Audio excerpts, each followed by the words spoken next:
What is going on? We are in the final chapter, I believe, chapter 18. Just crossed the highway, and we're about to go face off with our arch nemesis, Sephiroth. He is Cloud's arch nemesis ever since he went evil, was manipulated by Jenova at the Nibelheim reactor, and decided that essentially he was going to burn down and take over the world. So, what I like to discuss on this channel is a few different topics. I like to talk about the influence of Jenova on Sephiroth. I like to discuss also what exactly it means to the rest of the party. What does it mean to the game? Oftentimes what I do find is that a lot of people don't essentially look at Sephiroth holistically. They look at him only after he turned evil. And is that fair? Is it not fair? That's really for everybody to interpret themselves. And I have the perspective, or at least the perspective that I share on this channel, is that Sephiroth was always good until he was manipulated at the Nibelheim reactor. And if you kind of include some of the information in Ever Crisis, then I would push the manipulation that's been happening to Sephiroth ever since he was kind of much younger, when he was young Sephiroth. So that's my overall view of Sephiroth. I think that he is known to us as the lost boy, the young child seeking his mother. Unfortunately for Sephiroth, his mother, who was told to him, his mother, who was explained to him by his father, Hojo, Hojo told Sephiroth that his mother's name is Jenova. Now, is that sick? Is it demented? Should Hojo have told Sephiroth that Dr. Lucretia Crescent was his mother, that he was birthed through a natural birth, and that he was human? Because it's obviously something that Sephiroth struggles with his entirety of his life. We can see that when we're at the Nibelheim reactor, when we look at a game like Crisis Core, we can see that Sephiroth, when speaking with Genesis, says something very intimate to him. He says, "I'm not sure if this is the truth I've been searching for my entire life, or lies meant to deceive me. Regardless, you will rot." Explaining to Genesis that I'm not going to save you. I need to figure kind of things out. Because as we know, Genesis is looking to receive S cells, which he thinks will heal him in Genesis' search for the gift of the goddess, which can be interpreted in a variety of different ways. Minerva, a second chance at life, which Genesis does end up getting in his overall story arc. And then he goes on to, I don't know if I want to say help, but he goes on to be experimented on further, injecting his cells into the Tzviets. Now, we always look at Genesis as kind of a failed project. Hollander tells us he's a failed project, but it's almost as if when Minerva cleansed Genesis, that this kind of had a massive impact on him. What it did was it allowed Genesis to have a second go, if you want to kind of say that, like a second chance at life. And with that chance, he was experimented on further to inject his cells, or the G cells, in the Tzviets. Now, that is lore from the Dirge of Cerberus game that is not often discussed, but it is if you go on the airship near the final battle when you're with Sid, and you speak to one of the side characters, what they'll tell you very clearly is that the project that infused these new kind of soldiers is the Tzviets. And what we can see in Remake is that they've actually pushed forward, Remake and Yuffie's DLC, they've actually pushed forward the idea of the Tzviets being kind of canon in the Final Fantasy VII R series lore. Because we see very clearly Yuffie's fighting them. We have Scarlet come down and tell us, oh, this is the Tzviet program. We see Nero, we see Weiss, And chronologically, why that makes sense is because when we look at Genesis's arc, Genesis's sounds ridiculous, but when we look at the arc of Genesis, Weiss and Nero pick up Genesis at the end of Crisis Core and bring them into a Shinra helicopter. We learn through Hojo in Dirge of Cerberus that there is an underground, deep ground, Sector Zero, where he's further experimenting on some of these beings, humans, soldiers, that he wants to make into super soldiers, so that Hojo can eventually take take over the world. I guess is the plot for every kind of supervillain, for Sephiroth, for Jenova, for anybody kind of in any game really. And as always, Hojo's the one kind of behind the scene pulling the strings. We see that during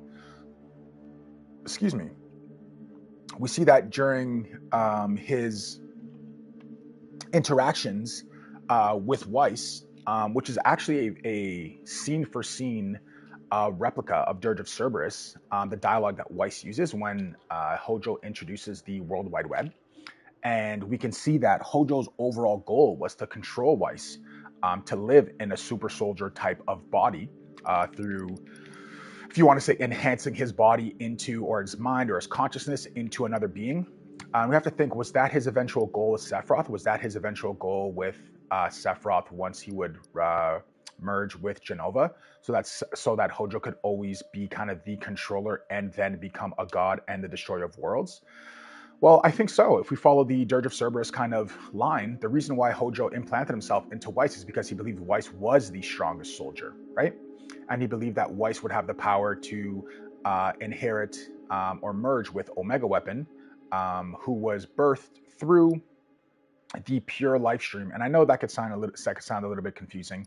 What's the pure life stream? What's the unpure life stream? What's this? Well, the story that they tell us in Dirge of Cerberus is that once Jenova died, that quote unquote died, and Sephiroth died, and everybody died, there was a lasting corruption of the life stream, because Jenova, just like the Gi, is not of this world and therefore cannot be absorbed into the life stream. So her remnants kind of always remain. And what we see with Hojo is that he starts kidnapping regular humans and starts sacrificing them into this new life stream that he creates in Deep Ground, to kind of have this pure life stream of people who have not been affected by geostigma, or have not been affected by Jenova's will, or have not been affected by Jenova's cells or embodiment, or whatever you kind of want to, whatever word fits the best for you. So through doing that, what he was planning to do was to trick the planet to summon Omega Weapon. And what Omega Weapon does, or what Omega does on each planet, it's a kind of life force, same kind of similarities to the weapons. It's like the Earth's final weapon. And what it does is, once the world is about to die, because you have to think about this, every world is going to live, it's going to start, and it's going to die eventually, whether it takes 1,000,000 years, whether an asteroid hits it, whether whatever happens, it's going to kind of cease to exist. And what the life stream has in store is Omega Weapon, which it absorbs all of the life stream on the planet, and then after goes into the weapon, and then after the weapon then lands on a new planet into the greater cosmos, and what they call the greater life stream. And then after it reestablishes life, it reestablishes energy, all the stored energy, it reestablishes a new kind of life on a new planet. So Hojo's looking to have control of Weiss to then be able to be the god of this new planet. So Hojo's aspirations, I don't want to say were entirely always his. I don't want to say that was entirely always his plan. But for me, kind of what it looks like is that Hojo was the first victim of Jenova, and that Hojo was the first time that Jenova garnered strength. So the first people that kind of discovered, you have to think Professor Gas, Hollander, Dr. Lucretia Crescent, Hojo, maybe Grimoire was there. I think Grimoire had already passed away from the chaos magic, actually, so he likely wasn't there. So we see this initial group of scientists, and then we can see how Jenova's plan always is the destroyer of worlds, the calamity of the sky, the destroyer of worlds. And what we can kind of surmise from Hojo, from when he started at Shinra versus once he started to kind of get very aggressive and get very corrupt, and started experimenting on children and started going after the previous scientists and killing them. Like Hojo shot Professor Gas, Hojo shot Vincent. Hojo experimented on some of the Turks, which is Chief Verdot, which we've seen before Crisis, and also children. Chief Verdot's daughter, Elf, or I think her name is, what's her real name? Her full name? Oh man, it's slipping my mind right now. But yeah, he experiments on Elfie, which is Verdot's daughter. I want to say Vanessa, but it's not Vanessa. But yeah, so he experiments on his daughter. So Hojo kind of has always been furtherly corrupted by, I kind of suggest, or how I interpret the story from Jenova. So I believe Hojo was the first being that was infected by Jenova. I think that we see very clearly through the visualization that Square Enix is kind of giving us that oftentimes what they've started to do now is put this purple kind of smoke behind Hojo. And if you look throughout the game, and kind of what I've talked about throughout Remake up until this point, is that anytime Jenova's involved in something, you see either a purple smoke or kind of like these purple highlights really start coming out. And that's super evident when you see Sephiroth on the Costa del Sol ship, when we're crossing from Junon to Costa del Sol, and he's holding the piece of Jenova's freaking tentacle, and all the purple, nasty kind of super highlight glow that's surrounding him. And further, we see that when when we're in Ever Crisis, and all the orbs that are following around Sephiroth throughout his entire journey in Igara and Robio. And I think it's important for people to kind of start to put those pieces together. The rocks in Robio have purple highlights on them, where the life stream is breaking into the ground. You see like purple smoke is coming out, clearly showing us that Jenova is starting to have a greater hold on society and starting to impact a lot of people outside of those who are just directly infected with her cells. So that's my general overall view. We look at the Mazamune. When Sephiroth gets it, it's purple all around. The purple orbs form to create it. The extension, when he extends the sword, the purple kind of aura is around it. In Crisis Core, when Sephiroth saves Zack from Ifrit after Zack thinks he defeated Ifrit, and Sephiroth swoops in and slices Ifrit down, the purple kind of aura is around the Mazamune once again. And I think these are obviously deliberate. The developers of games, you have to think that games are built from code, right? 0, 1, 0, 1, whatever. You put a cube here, you put a cube there. Every room in a game starts empty. And then after the directors, the visual producers make sure to highlight what they want you to see. And I think that knowing that, we have to understand that, okay, this is what they want us to see. They want us to see the purple aura. They want us to see the purple sword. They want us to see the white feathers. They want us to see the black feathers. They want us to see the struggle that Sephiroth is having throughout deciding, am I good, am I bad, his feelings of rejection, growing up, not being around a lot of people, having his first group of friends once he's already a teenager. And I think that Square has done a phenomenal job kind of developing that entire story. So what we're going to be doing today, we ended last stream talking about the feathers, because in the ending scene here, and also in the Shinra laboratory at Shinra HQ, we see that Sephiroth kind of black feather dissipate and drop in front of Cloud when we go down in the elevator. Nobody else sees it. And we also just saw, getting up to this highway scene, the black feather once again dissipating in front of Cloud. And then after Cloud sees it and nobody else kind of sees it. When Cloud goes to grab the black feather at the end of this game, you can see it kind of disintegrate in his hands. And I was bringing about the parallel of this scene because I think it's important to, if we have two contextualized scenes that are very similar, what are the key differences? And Cloud grabbing the black feather at the end of this game and it disintegrating into his hand after we cross through the crossroads of destiny, or after we cross through the portal of alternate worlds and alternate timelines, or whatever kind of people's final argument is about that. We have a direct correlation to that scene when we're with Zack and Genesis first sprouts out his black wing, and we see that when the black feather falls into Zack's hands, he grabs it tightly and it doesn't disintegrate. For me, that shows a parallel of somebody is in a real world, somebody is in a fake world, because we've already established that the feather should not disintegrate. Is this part of Cloud's imagination? Is this part of Cloud's dream? And that's where kind of a lot of the ether of a lot of ideas and thoughts are bringing people and content creators to think a whole bunch of variety of different things. Now, I had the original view that, especially after playing Remake and seeing Jesse's dad and how the Mako affected him from being exposed for just one day, and he was in a full hazmat suit, and you'd have to think that would give him added protection. He was in there for just a couple of hours, and he's been a vegetable ever since that day. And Cloud has been tested on, injected with cells, Mako infused in a freaking tank where Zack breaks him out for about 4 years. So for me, the couple of months that it took Zack to get from Nibelheim all the way to Gungaga back to Midgar, it's simply not enough time for Cloud to regain full consciousness, so where he just snaps into it when we walk into Midgar. For me, Cloud is still semi-unconscious, and everything that we're going through right now is kind of in Cloud's head. And I know you're like, what the hell, guy? What does that even mean?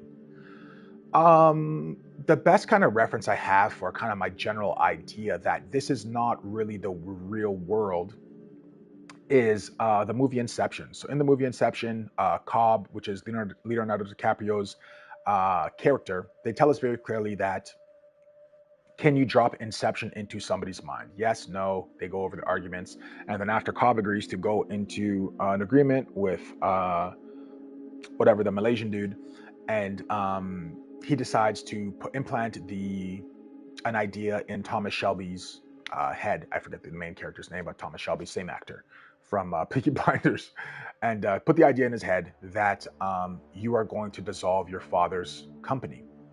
And we can see him explain exactly my idea when he brings the architect, Ariadne, the dream builder, into his own dream. And when he's talking to her at the cafe, he tells her very specific things that when you're in a dream, you never know you're in a dream. The only time you know you're in a dream is once you wake up.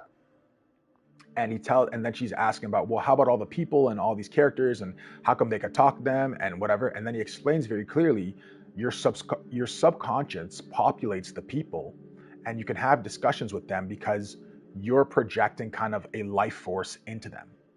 And that's how I kind of view a lot of what's happening now. So my overall view is that when Cloud lifts up his hand when Zack walks away for Zack's quote-unquote final stand, from that point on, Cloud then fell back into his Mako poison state, and he currently is in the wheelchair in Aerith's house. I believe that Zack's story of Final Fantasy VII is the start of the Final Fantasy VII story. It starts with Zack, and it'll end with Zack. And I know Zack's dead, he's alive, he's whatever. When you look holistically at the entire story of Final Fantasy VII, and a lot of people will hate this, so trust me, I'm ready for the backlash. Cloud's kind of hero journey is only for about like 6 months. Like, Cloud is in the story for like 6 months, and he's viewed as like the main character for Final Fantasy VII. And playing as Zack, when you play as Zack, you're in his role for like multiple years. You see him struggle on his, when he's still a second-class soldier. He then becomes a first-class soldier, has to defeat other first-class soldiers. You see him alternate his haircut, showing the time difference of he got a haircut and this, and the time that's gone by, and the work that the Turks are doing essentially with him, against him. And all of that kind of happens in like a 5-year span. So if we look at Zack's timeline of like 5 years, we add Cloud's Final Fantasy VII arc, which is like 6 to 8 months. And from my view, Cloud is almost like an addition to the totality of the story of Final Fantasy VII. Like the peak climax of where Sephiroth has a huge backstory. Like if we look at, especially now they're extending it even further chronologically to when Sephiroth's a kid. So if you look at Sephiroth's a kid, that's like 17 years before Cloud is even alive. So it's like, how does a character from a small town from Nibelheim become the main character in roughly a 6 to 8 month period that overshadows kind of Zack and everything and ANGEAL and everything that they've done before. Obviously, I understand that's how the games came out, and they never anticipated that it would be so successful, and they started creating a whole bunch of backstory. Is it a money grab? Is it to increase the lore? That's obviously up to Square Enix to have their final kind of decision on that. But I always viewed Zack as kind of the main character and Cloud as a secondary character after I played Crisis Core, just because of the sheer timeline of like 4 or 5 years with Zack and like 6 to 8 months with Cloud. And yeah, I get it. There is kind of some additional lore when we get to Advent Children, when we get to Dirge of Cerberus. And but even when we get into Dirge of Cerberus, like most of that storyline is about Vincent, Shulk, Yuffie, Reeve, Tuesti once he takes over for the Regenesis organization, World Regenesis organization. And that's kind of how I view the totality of kind of Final Fantasy VII. If we look at it chronologically through the numbers, through the impact, if you want to say that Cloud has a major role because he's the one who defeated Sephiroth, yeah, sure, maybe. I could definitely see that argument. But for me, like the times that Cloud, quote unquote, defeats Sephiroth, Zack fights Sephiroth, whatever loses, Cloud comes in, stabs Sephiroth in the back. And then the important part that happens that's significant is that when Sephiroth goes to stab Cloud, he kind of overpowers him and throws him into the life stream with the Jenova head. And for me, if they're going to keep Sephiroth evil, what they'd have to show us is either the Jenova head merging with Sephiroth in the life stream to then show, okay, the consciousness of Jenova is now being controlled by Sephiroth. This makes sense now. He's responsible for the clones now. He's controlling the clones. He's controlling everything. But where that kind of idea breaks apart is that when we get to the Temple of Ancients in the original game, Sephiroth says, Mother, he's laying down at the keystone or at the black materia kind of pyramid where you do the puzzle. Kate Sith comes in and does the puzzle and the whole thing crumples. And he's leaning up against the, the little freaking brick wall. And he's like, Mother, soon we will become one. So this tells me that the merging of the Jenova head and Sephiroth onto that point, which is right before Aerith dies, is Sephiroth and Jenova are not one yet, even at that point. So I can't really logically give control to all the clones to Sephiroth, especially when we look at the Ultimanual Omega. And yes, the Ultimanual Omega has some faults in it because it came out before kind of all the additional compilation stuff. But it is kind of made to be a review of the totality of the Final Fantasy VII game. And in that game, it tells us very clearly, I think on page 735. Let me just double check here. Because I had it up because I was talking about it yesterday. Oh no, I have the Remake Ultimania up there. Give me a half second. I'll just kind of pull this up. Books, translations. Okay, so it's not page, it's page 212 of the Remake Ultimania. It tells us very, very clearly that Jenova visits various places in the guise of Sephiroth, meaning in disguise as Sephiroth, and sometimes kills people. Those who witness this mistakenly believe that Sephiroth is the one committing these crimes. So right there it tells us very clearly, every time we see Sephiroth, it is not Sephiroth. It is either a robed man under the control of Jenova or a Jenova copy being manipulated by Jenova. So I stand very firm on that belief until proven wrong. So that's my general view of that. What we're going to be talking about today and going into today is a lot of the, what does the portal mean? What does defeating the, not the harbor, the singularity, what does that mean? What is Square trying to tell us with these scenes? So we got about maybe an hour or two left of the game, so we're going to go through that right now, and we're going to try to discuss some of the lore pieces. But I wanted to kind of give you a little brief description of how I kind of view the totality of what's been happening in the game so far. And obviously, I have elements of Before Crisis that I think play a major role, and some of the Avalanche, some of the Rufus stuff that they've changed with the SRC, Glenn, Matt, and Lucia, and how all that. So we'll see if we can cover maybe all that stuff today. But let's get equipped. Let's get ready to bust some Sephiroth ass right now. Okay. So let's make sure Cloud is good to go and ready to go. Do I have all the weapons? Okay, this can get, I'm using the Buster Sword. Yeah, we'll use the Buster Sword. Gotta keep it. I feel like I'm missing one weapon. But whatever. Okay, we'll use this. We'll upgrade. Embrace your dreams. If you want to be a hero, you need to have dreams on it. Exactly. ANGEAL, my favorite character. ANGEAL, Hugh Lee.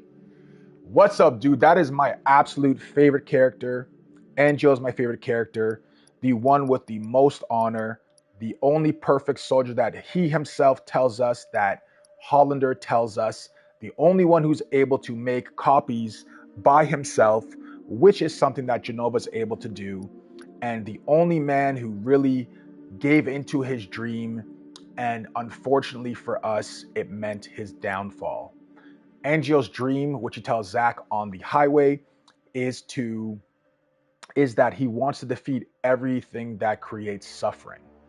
And then to face Zack, he says, Zack, you know my dream, but what if I created my own suffering?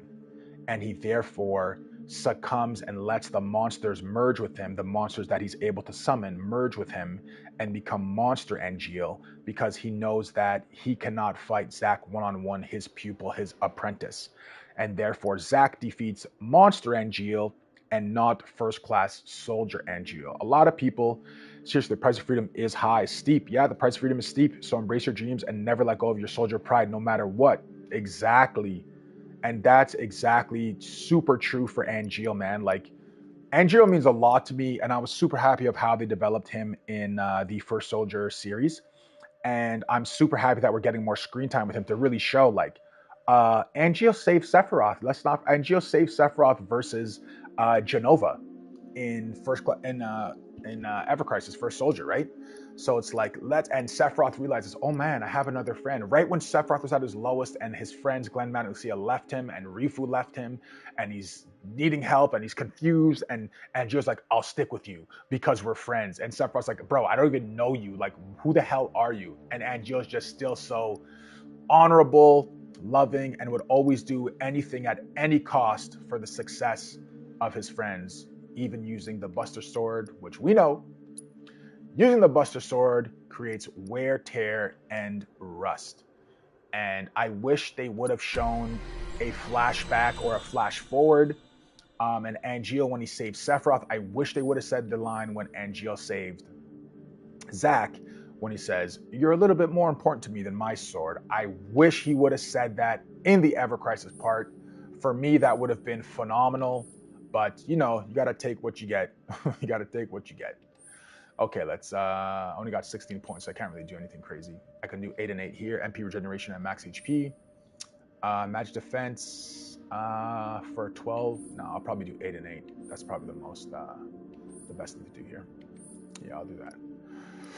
Excuse me. Let's do HP. And let's do MP regeneration.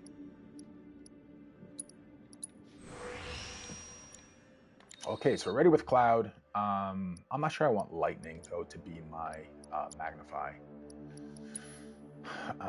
materia here. Let's go with Fire. Oops. And who's my summon? Ifrit? Sure. Let's go with that. Let me just make sure I have his quick... is it battle settings? Yeah, okay. Braver, Square, Focus Thrust, yeah. Infinity Sand, yeah. Triple Slash, okay. Limit Break, Cost Ascension level 2. What do you got here? Catastrophe, Tifa, what you got down here? Somersault or Dolphin Fury, let's do that. Focus Strike, Overpower, Star. Does she have... I'll take off Unbridled Strength, whatever. Oh wow, okay. Arcane Ward. Let's get her Ray of Judgment. And I kind of want to just set up Aerith just because I know that I have the other wand on her. I didn't get the proficiency yet. But I really like this Mithril Rod. It's nasty strong. But it's only 33 plus in magic. Maybe it's not worth it. ATB Ward has way more materia slots, but I could get up to 95 more. Let me take a look at that other wand real quick. Then we'll kind of get into the final battles.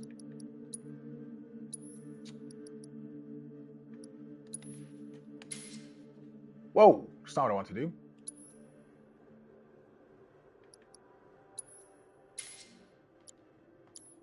Okay, Never mind. Guess we're sticking with that one. All right, let's go into it. Let's buy some stuff, see if there's anything in here that we might need for our final battle. So like 100 freaking mega potions. We got 15. I can buy some elixirs, 1,000 a pop. Yeah, let me look at the weapons and stuff first, bro.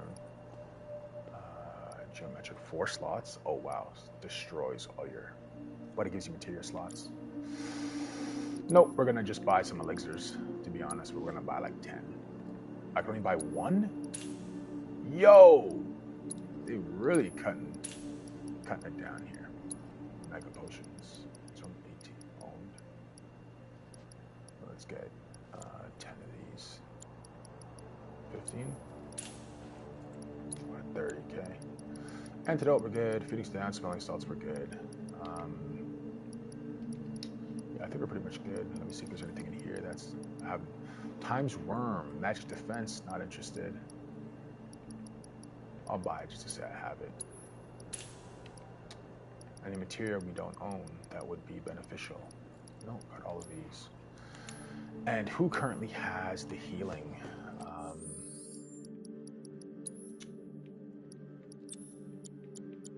First strike time. Nice, cool. Lock up, subversion, binding, Shiva. Healing, okay, cool. I think she has healing also. Okay, she has assess. I thought Baird had assess. No. Does Tifa have an extra? Okay, sorry, Tifa has assess. Steal, okay. Man, I never stole. Like in the original game, I used to steal all the time. I just freaking butt mash combos in this game and don't really steal as much as I should. Okay, healing, extra. Okay, cool. All right, that's what we're going with, man. Let's save this to make sure everything we got is. Did I just load or save? Save. Okay, let's go. Have some coffee. And on today's stream, I ate everything. I made my eggs, steak, and bacon. And I have my coffee, so we won't have to take a break and burn up the kitchen. We'll be able to move forward with these entire scenes that are about to see. A lot of stuff is about to happen, so there will be a lot of pausing, a lot of lore discussions for this part of the game. And also remember, we don't fight Sephiroth at the end of this highway in the original, so please remember.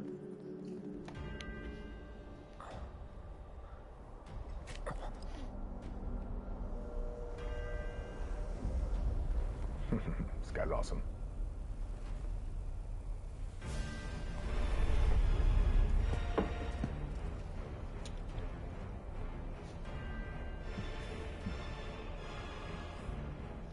Okay, asshole, let's... You're wrong. Don't. Everything about you is wrong. This is. And you're wrong. Those who look with clouded eyes see nothing but shadows. Those who look with clouded eyes see nothing but shadows. Letting us know that you're not really seeing the full picture here, Aerith. Sephiroth, the philosophizer. All born are bound to her. Bound to the earth.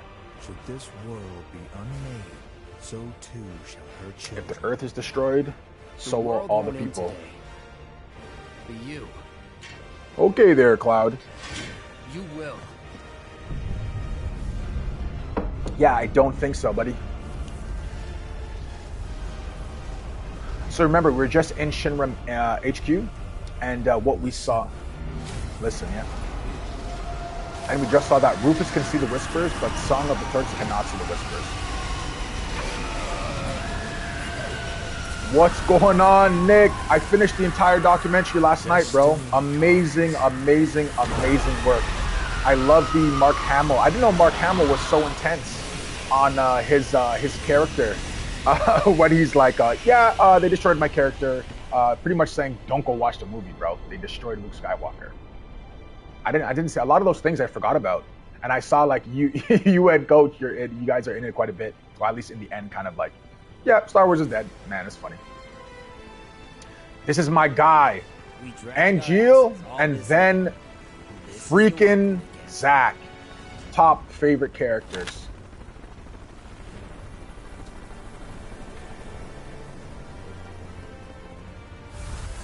Does Zack see these whispers? Are only we supposed to see these whispers? If they're arbiters of fate, if they're arbiters of fate in this scene, is Zack's death not how it was supposed to happen? Boy, oh boy. We drag our asses. The price of freedom is steep. Real steep. Man, Zack is freaking amazing, man. What's going on, Mr. X? Welcome back. We're in the final chapter this time, brother. Embrace your dreams. And whatever happens, protect your honor as soldier. As a soldier. Happy New Year. Yes, coming right around the corner, man. Thank you. Right back at you. So that scene comes out of Aerith's mind. We go into Cloud's mind. We come out of Aerith's mind. Does that mean something? Does that mean that's how Cloud was interpreting it? Does that mean that's how Aerith was interpreting it?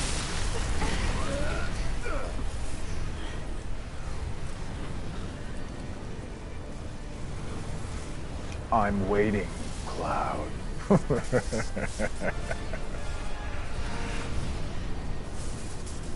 I'm waiting, Cloud. What are you waiting for, Sephiroth? And this is where, so you could see the purple influence, right? The cut through, the purple kind of glimmers going through. Remember, from my perspective, everything purple related is Jenova influence. Oh man, two comments coming in at once. Give me a sec.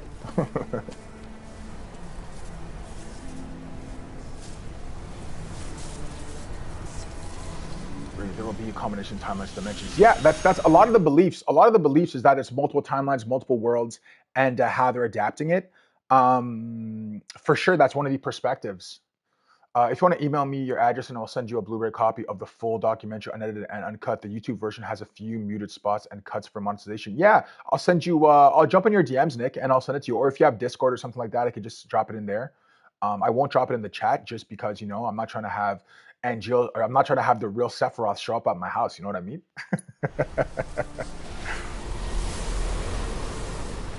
So it's the point of no return. It's the point of no return to what? What is Aerith specifically stating? It's the point of what no return? Destiny's Crossroads. The return to this place, and we know that Destiny's Crossroads in the Final Fantasy VII original is the final scene at the end. It's not, this scene is being, the words are being used to make it seem similar, but it could be interpreted differently. Yeah, why'd you stop me? I don't know. I'm not really sure. And by connecting, there will be a connected timelines dimension. Seth will take its strongest form. Yeah, that's 100% a possibility. I can see that for sure. The only thing that I want to see, I'm generally a believer, and I kind of gave like a 15-minute diatribe, really, monologue of why I think Jenova's kind of pulling all the strings. But I'm not against the idea that Sephiroth could be the one kind of behind it all. I would just want to see a scene where the head of Jenova is absorbed by Sephiroth to truly show us, I'm in control. Me, Sephiroth, I'm in control now. Because when we look at the original game, what we see is that Sephiroth at the Temple of Ancients is leaning up against the Keystone Pillar, and he's saying, Mother, soon we will finally be one, showing us that he's still not in control. And this is way after this scene right here, right? The Temple of Ancients happens after we get outside of Midgar and after we do all this stuff. So that line for that Sephiroth gives us, for me, shows, okay, he's clearly stating they're still not one, he's still not in control of her. When do people who believe Sephiroth is fully in control believe that he took full control? And my only kind of conclusion that I can kind of grasp that makes logical sense is at the Northern Crater after the black material goes into the crystal. But I've never heard them argue kind of around it. And even if they say that's where Sephiroth got control, then I still have even more questions for them, for the people who believe that. Yeah, I agree with that. So that's definitely a view, Mr. X, the point of no return for the Final Fantasy VII storyline, that everything after this is not going to be forcefully tied to the original development of the story. And a lot of what Aerith tells us, don't worry about the past, only focus on the future. Zack kind of reiterates that in Rebirth when he's talking to Biggs in right outside of Aerith's house, and he says, don't look at the past, look into the future. So how many things from the past are now irrelevant, and how many things from the future can be changed for a better outcome, for a worse outcome? We'll have to find out in part 3 and part 4 of the upcoming games.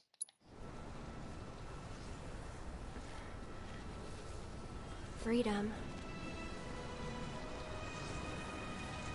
Boundless, terrifying freedom. Boundless, terrifying freedom. Like a great, never-ending sky. Showing here that she's scared of anything that's not under the steel sky. The most terrifying thing for her would be a boundless, open sky. Think about that. She has great comfort in Midgar and living under the plate, and it's why she was initially scared to even go on top of the plate. That's why when when Zack suggests that they sell flowers on the top plate, she's super apprehensive, but eventually she warms up to the idea because we see that Zack gives her encouragement, Zack gives her strength, Zack gives her the ability to believe in herself a little bit more. Some of the great characteristics of Zack. What you heard just now were the voices of the planet. And those voices aren't new, right? So if you play the original game, when you're at when you speak to Bugenhagen and he says, listen to the voice of the planet, it sounds a lot like the screeches that we hear here from the whispers. So that idea of like the sound of the planet is not a new idea or a new concept that a lot of people think, oh, well, that's new. They added that into the game. No, that's always been there. We see it when like I said, when we go to Cosmo Canyon and Bugenhagen's like, listen to the sound of the planet, and you hear kind of a screeching kind of sound like this. Those born into this world, who lived and who died, who returned, they're howling in pain. Why are they howling in pain? Are they in hell? They're not in heaven? Because of him, Sephiroth? Their words, they don't reach him. Why do they have to reach Sephiroth? Why do the words of the life stream, the dead people, have to reach Sephiroth? Memories, precious and fleeting, they're like rain rolling off his back. And when they're gone, he won't cry or shout or anything. He'd tell you that he only cares about the planet, that he'd do everything in his power to protect and preserve it. Which he is doing, and which is his main argument. And in the original game, the dialogue between Barrett and Cloud at the Shinra HQ that got moved to kind of when you're doing a side mission, and they switched the dialogue, and now Kate Sid says, okay, let me just say what the dialogue is. Barrett's talking with Cloud at Shinra HQ in Final Fantasy VII OG, and he talks about how this kind of exactly what Aerith's saying. It's kind of the dialogue that Barrett is saying, and he says, "Oh, well, Sephiroth sounds like a great guy. He wants to defeat Shinra and he wants to save the planet." And then Cloud goes, "Not like that." And that exact kind of dialogue is not in this remake. It's said by Aerith a little bit here, but that piece of dialogue is actually said by Kate Sith in Final Fantasy VII Rebirth when we're doing a side mission in Cosmo Canyon. Kate Sith's like, "Whoa, the Sephiroth guy sounds amazing." Well, he doesn't say that. He actually calls him a nutter like right after. But he says, "Oh, the Sephiroth guy wants to save the planet. Like, why aren't we aligning with him and defeating Shinra?" And it's like, it's not that simple. But this isn't the way it's supposed to be. Aerith in Final Fantasy VII Remake has knowledge of the plot from FF7 OG, starting from Chapter 2. To the planet Yeah, I agree, and I also disagree with that. I think that a lot of things that people attribute to Aerith kind of foreknowledge, it's tough, right, man? Because the way they explain Aerith's powers through Trace of Two Past is that she does have a connection to the planet, but then you have to kind of compare that with what Ifalna says in the Icicle Inn scene with Professor Gas, where Professor Gas is like, well, can't the Cetra just talk to the planet and save the planet? And Ifalna tells us very, very succinctly, she's like, that's not how the Cetra powers work. And that gives us a very close idea of like, okay, the Cetra, even though they can commune with the planet, they have limitations. And Aerith's kind of overall plot that they've kind of evolved it. They've shown Aerith to be way stronger than in OG, but they've also showed us through TOTP her mentioning, I'm losing my powers. Her mother slowly and slowly and slowly starts fading away. Her mother used to visit her every night and sit on her bed and talk to Aerith, but slowly throughout the Trace of Two Paths book, you can see that Aerith says, my mother stopped visiting me. I stopped sensing my mother, showing that she has been losing some of her powers from a young age. There is another scene where obviously she sees Elmira's husband die and tells Elmira, your husband has now moved on to the life stream, before Elmira gets the letter from Shinra. And she also kind of, there's a guy in Final Fantasy and Trace of Two Paths called Marcellus, who him and Aerith kind of get into a beef and whatever. Then there's a big turf war that's going on at the same time. And he goes missing. He gets attacked by a monster and he's missing. And his dad comes to Elmira. He's like, have you seen my son? Where's Marcellus? And Aerith kind of force projects. She like searches into like this ethereal kind of live stream power. And she's like, I know exactly where Marcellus is. And because of Aerith, they're able to find him and save his life. And then he comes back when he's like an adult, almost right before the start of this game. And he tells her, hey, thanks for saving my life. Are you, and he asks her, like, are you an ancient? Because Marcellus, after kind of having that rebirth in himself, in his eye, because he was a huge friggin' asshole. Like he fought Biggs when they were kids and stuff like that. And he was bullying Aerith. And he says, have you heard about this planetology stuff? And Aerith lies to him and says, no, I don't know. I'm not this, I'm not that, to kind of keep her power and her view of everything she's got going on to herself. Because she's always under the guise that Shinra's coming to get me. Shinra's coming to get me. I have to keep my stuff secret. Shinra's coming to get me. So that's a really cool kind of side story between Aerith, her powers, and even kind of when we see her in her personal room, she says, every time the whispers touch me, I lose more and more of myself. And it's like, well, why, if the whispers touch you, are you losing your power if the whispers are the arbiters of fate and are trying to keep the regular timeline in order? Okay, OG, starting from the chapter 2. Yeah, I agree. I agree that this is what I agree with when it comes to Aerith, is that I agree that she's an ancient. I agree that the ancient powers work through her. It's you can't deny that. So I'm not trying to deny that. We see at Temple of the Ancients that the Cetra actually speak through her. You see like Aerith's voice change, and you see the green kind of life stream come out of her when she's speaking to Sephiroth. So there's no denying that the Cetra and Ancients use her maybe as a medium, as like a messenger guide away from the planet's feelings into like voicing what they actually are. There's no denying that. The only thing is that when she touches Red and when she touches Marlene, the only part that's difficult for me to kind of decipher is this Aerith's knowledge as a being giving the foreknowledge, or is this the life stream working through the Cetra and Aerith giving Red and Marlene consciousness of what is happening? So I still kind of, I know it might seem like a minor thing, but for me, it's actually a pretty big difference if she's innately using that power, or if the power is working through her, where that she has no kind of control over. Kind of like the Midas touch. You touch anything, it turns to gold. You're not doing it on purpose. It's just something that you have, that you touch things and turn into gold, a curse or whatever. Well, obviously, I'm not saying that what she has is a curse, but the freedom from the plot of OG means Sephiroth wants to change his own future, and that scares Aerith and Final Fantasy. Yeah, see, I agree.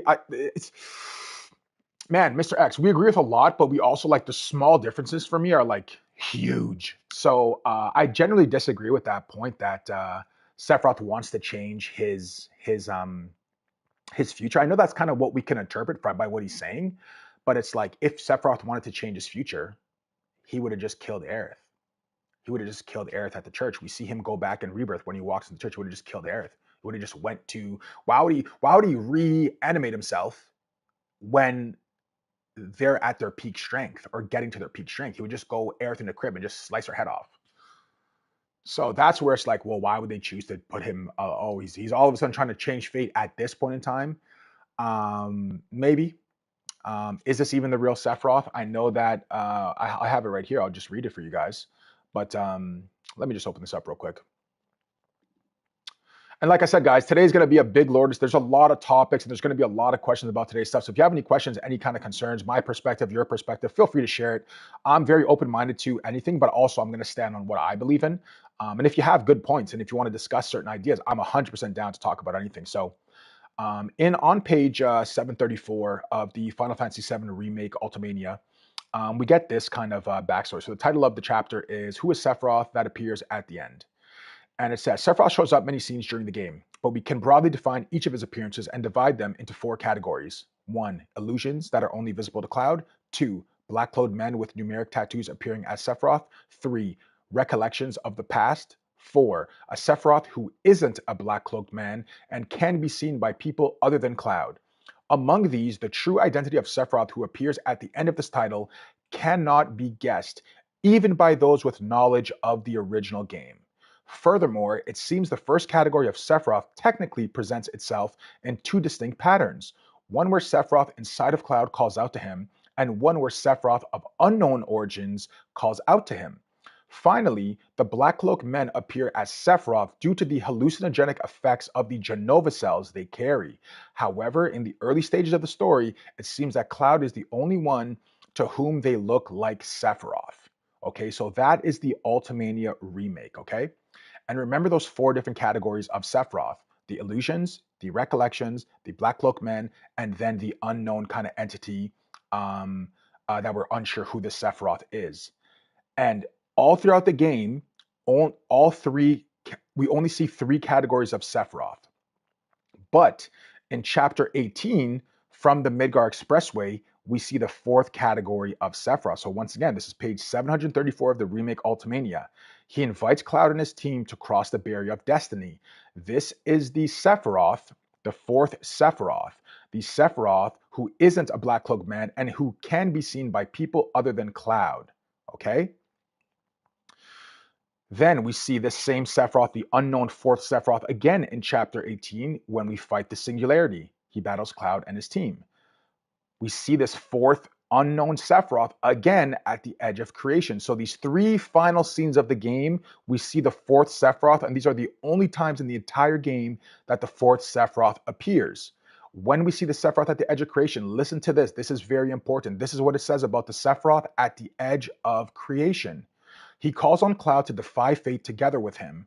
Incidentally, Sephiroth refers to himself in the scene using the Japanese first-person pronoun ore, just like he did prior to meeting Jenova 5 years ago. Ordinarily, he uses watashi. So what does that tell us? That tells us very clearly, there's no guessing, there's no I have a theory, there's no anything else. This tells us that the Sephiroth that we see at the edge of creation has the consciousness of the Sephiroth before he was manipulated by Jenova. Very clearly, okay? So just to make that clear, abundantly clear, the Sephiroth we see at the edge of creation is the pre-manipulation Sephiroth, okay? All right, let me read what you got here, Mr. X. It looks like you're typing away, so let me see. Freedom of Fame, okay. Sephiroth, yeah, okay, sure. For example, a sentence in chapter 17, Aerith says, "Don't worry, the elevators are safe." In FF7 Rebirth, Aerith gains knowledge connected with other heirs from other times. Yeah, I kind of get the Omni Aerith kind of theory. I'm not super against it, but I just don't. But I'm also not like I'm not bought in. I'm not bought out. I think it's a cool idea. But in FF7 in chapter 1 of FF7 Rebirth, Aerith tells Tifa while lying in the bed that the whispers are taking away her. Yeah, she says that. She also echoes that in this game. Yep. In the Inn in Junon, yep, talks to Red about it, that the Riverside is taking Aerith's memory. So why? So how do you explain why are the whispers, the arbiters of fate? Why are the whispers taking Aerith's memories and knowledge and dreams? Are you of the belief that Sephiroth wants to get Aerith's dreams to then manipulate them? Are you of the view that the whispers who are supposed to protect the timeline are now sabotaging the timeline because Sephiroth or Jenova are now in control of the whispers? Like, how do you gauge that? Who controls the whispers? Is the planet still controlling the whispers? Has Jenova finally gotten control of the whispers? And why, if Jenova has control of the whispers, would she not just throw Aerith off of a bridge and end her chances of being able to summon Holy to protect or delay the meteor attack? That if Holy wasn't there, the meteor would have destroyed the planet sooner. And Holy is used as kind of like the first layer of protection for the life stream before the life stream comes in and ends up saving the planet. And I say Holy doesn't save the planet, the life stream saves the planet, because that is direct dialogue from Advent Children in the opening scene when Marlene is talking. She says, "We lost a lot of people, but in the end, the life stream came and saved the planet." Sephiroth has to be stopped. He has to be. And that's why... And I don't disagree. Sephiroth has to be stopped, but which version of Sephiroth has to be stopped? I'm asking And that's you why I'm asking you to help me. I know that together we can do this. So Aerith is essentially asking the team, let's break destiny, let's break the fate that the planet has, even though in the end, it's actually a very selfish thing she's asking for.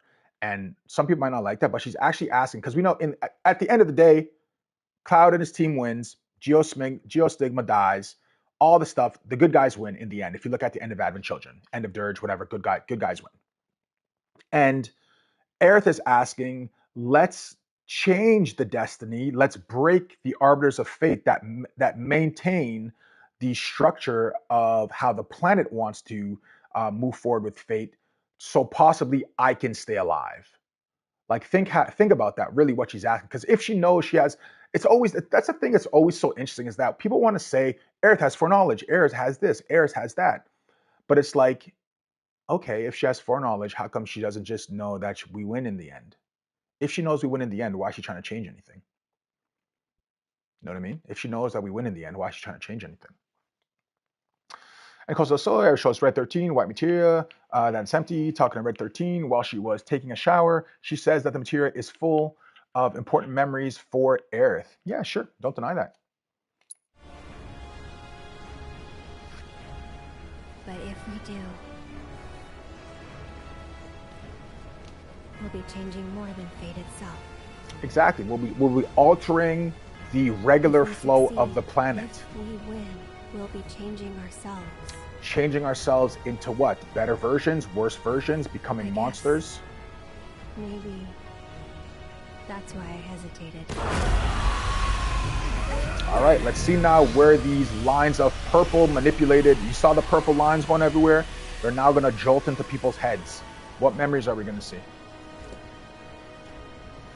And Mr. X, also, I'm not, a lot of kind of what you're saying follows the line of On the Way to a Smile and the Lifestream Black, Lifestream White kind of idea of Sephiroth and protecting the Black Lifestream and the Geostigma, and he doesn't want to be disintegrated into the Lifestream. I didn't really like On the Way to a Smile. I didn't really like, I liked Tifa's part, I liked Denzel's part, I liked a lot of the extra storyline about kind of background of the characters. But something never really sat with me very comfortably is that it turns into very cyclical logic, which I freaking despise. Because in Lifestream Black's discussion in On the Way to a Smile, what we have is the idea that Sephiroth says, as long as I'm a memory inside Cloud's head, I will always survive. Right? He's like he said, it says that very clearly. And then at the end of Advent Children, Sephiroth asks Cloud, "What do you cherish the most? What do you cherish the most? Give me the benefit of taking it away from you." And Cloud has like a flash of like 4 things he cherishes the most, and then he does this super slash move. It's like you just don't get it while he jumps off the freaking ledge and then winds up his sword above his head, and then he says, "There's not a thing I don't cherish." Sorry, I don't mean to yell at the bike. And then he kind of attacks Sephiroth, and when he hits Sephiroth, the swords expand. He does his finishing final move, then slices through him in the end. And then Sephiroth kind of, in his dying kind of sentence, he says, Cloud says, "Stay where you belong in my memories." And then Sephiroth says, "I will never be a memory." And think about what they're saying right there. If Cloud's saying, "Stay where you belong in my memories," and in On the Way to a Smile, Lifestream Back, Sephiroth says, "If I'm in Cloud's memories, I will always be alive," then therefore Sephiroth will always be alive. And it just becomes a circle. Sephiroth comes back, Cloud fights him. Sephiroth comes back, Clouds fight him. So I don't really like that part of that lore. But in Rebirth Chapter 14, the Aerith has knowledge of the other heirs from other timelines, dimensions, and has the ability to use White Whispers, use times of travel. I call that Omni Aerith. Yeah, I've seen some of the theories on Omni Aerith. I'm not sure how. I've been asked. I was asked yesterday to kind of do a stream of Rebirth and kind of drop some ideas. I'm not sure how I feel about the White Whispers, the Gray Whispers, the Black Whispers. Who's controlling the Whispers? Who's controlling fate? Should we be changing fate? I think that we all have free will. If you look at it kind of like through the religious lens of a Christian or whatever, I think we all have free will. God allows us to have free will. And then we make the decisions that we make on this earth. And then after, we have to either pay for those decisions in hell or are vindicated through righteousness in heaven. So if I look at kind of like who's controlling the back, I just find it sounds like a great idea that, oh, the white whispers will help. But it's like, if there was an entity on Earth right now that just dictated this is the right thing, we would call them a fascist. You know what I mean? And it's like, why? Obviously, I'm not calling Aerith a fascist, but the idea that what's the difference between Aerith wanting control of the timeline, Sephiroth wanting complete control of the timeline and ignoring what the planet wants, and Aerith wanting complete control of the timeline and ignoring what the planet wants? I see them both as like not good. And that's because during the date of the beginning of the chapter 14, FF7 Rebirth, Aerith from the timeline gives Cloud the full white materia matter, then returns Cloud to the original timeline. Well, I don't know. How do you know it's the original timeline?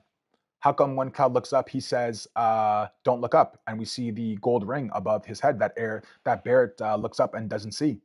So I don't know about that. I don't really agree with that last part, unless you have an answer to what I just asked. You said it yourself. He has to be stopped. But this is Cloud speaking in vengeance, right? And frankly, I've heard enough howling for a lifetime.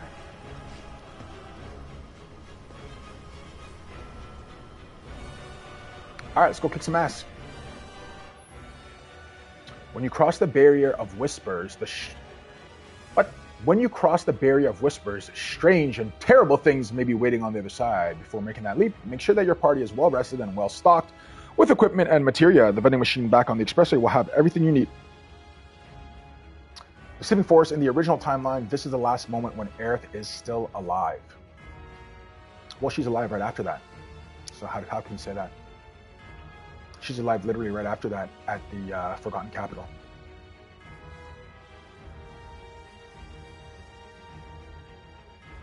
I understand that, like, it appears that Sephiroth is looking for Aerith in the multiple timelines, looking to kind of finish her. I get that for sure.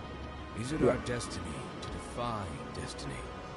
It's an interesting question. Exactly. So what Red just said is exactly what I just tried to parallel. Is it really a good thing to alter destiny, to fight against the planet's will on Team Aerith? Or is it just as bad as trying to fight against the planet's will on Team Sephiroth? I view them both as people who are trying to fight against the planet's will, which I would say, holistically, it's a bad thing. So I love that. Exactly. See, like, these are interesting questions. If we're defying fate and we're defying destiny, why would there be whispers on the other side? If we already established we're breaking through the fate, if we're going through this portal, are we establishing that the fate that we want is now in direct conflict with the fate that somebody else's wants? So that's why we're seeing multiple different colors of whispers appear to fight for the one true fate of the world. Damn, I like that kind of explanation. I'm hitting it right now. There's no coming back. See? There's no coming back to what? To where? No coming back to the highway? Cloud, we should go. Okay, Tifa, why? If we wait any longer, I don't know. You don't know what? What else you got to say? We should go. Let me talk to Bear one more time. I don't know what kind of freedom we're buying, but I know it'll cost us. What? See, like this, what will it cost you? Like, it seems like they're all aware of a certain cost it's going to take on everybody. But why are they so willing to take on this cost? I thought their fight was against Shinra. Destiny to defy destiny. Man, I love this. I should put. Interesting question. I need to. I'm gonna save this real quick. Let me talk to him and take a snapshot of that. On the other side. Is it our destiny to defy destiny? It's an interesting question. I love that. I love that so much. Thank you, Cloud. Thank you for what? Whatever happens, we'll be okay. As long as we stick together. Little does she know we will not all be okay. Ready? We ready, baby. Let's get it. Never tried to challenge destiny.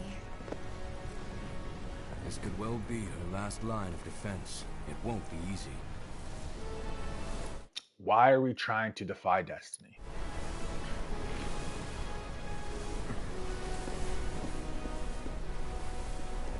Let's go.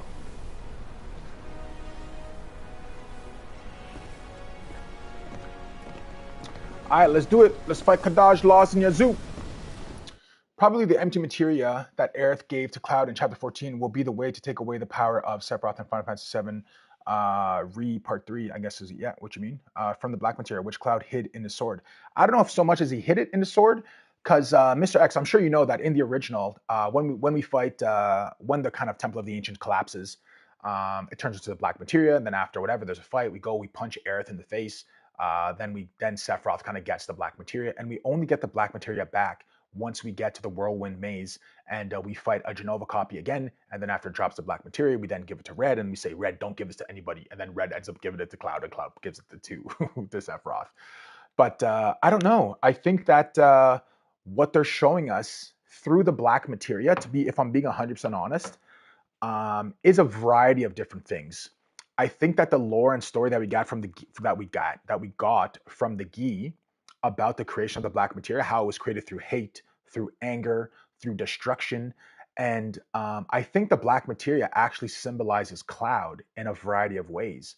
When we go to the Edge of Creation, I'll kind of show you the parallels, but when Cloud lands in the Edge of Creation with the Sephiroth, who is pre-Nibelheim Sephiroth, I'm going to read that article all completely over again once we get there.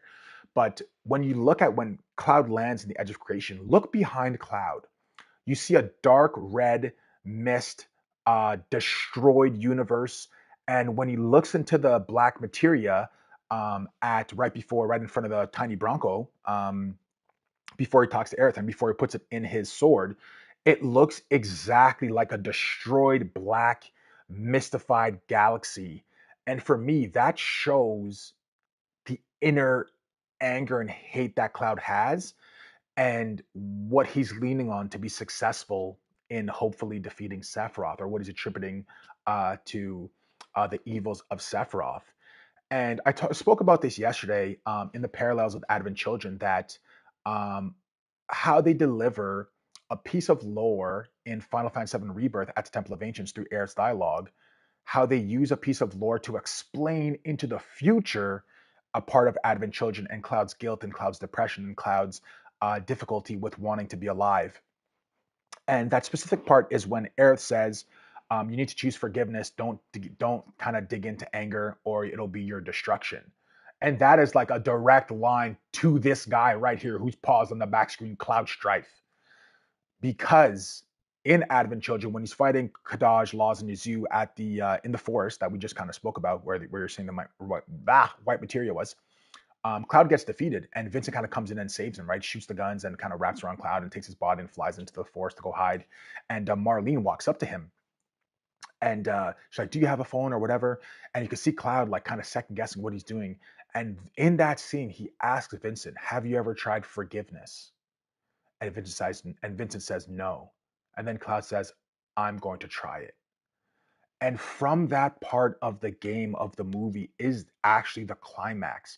Because from that point on, where Cloud chooses forgiveness, which is what Aerith told him to choose at the Temple of Ancients, but he was still overwhelmed with anger and destruction and revenge. It's only once he chooses forgiveness at that point in time, he doesn't lose one more fight. He fights Laws and Yazoo again on the highway, and again at the end. He fights Kadaj, defeats him, fights Sephiroth, defeats him. Only after that point that he chooses forgiveness and love. So I think that's an important part, and I love that they added that in Aerith's kind of monologue at the Keystone at the Temple of the Ancients.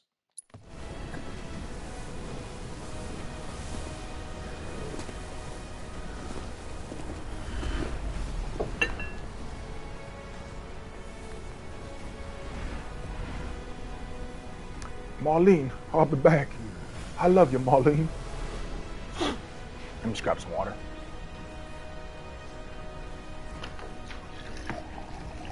Wouldn't be the first time I spit in Destiny's eye. Whether you can see the scenes or you can't, doesn't change that she's always trying to have it her way.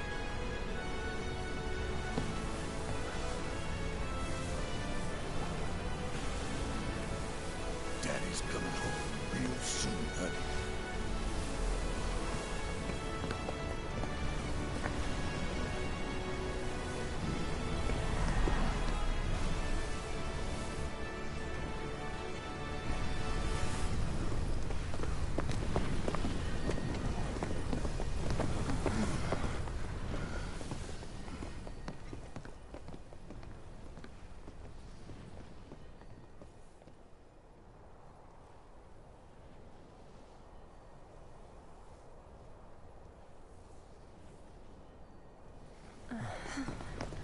don't know about you, but looks normal to me.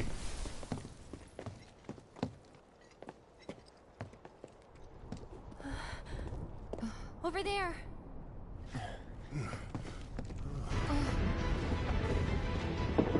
Purple signifies Jenova.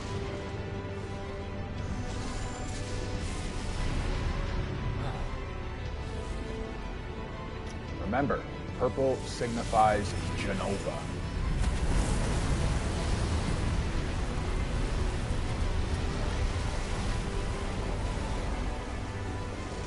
Okay, that ain't right.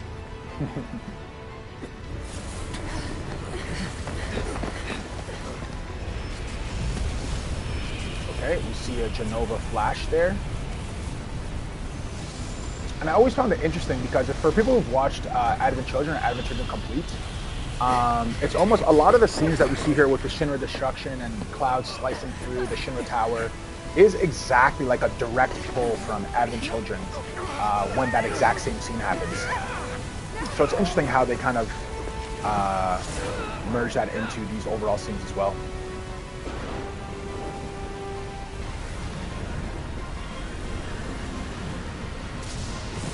Or purple, purple, purple, purple, Jenova.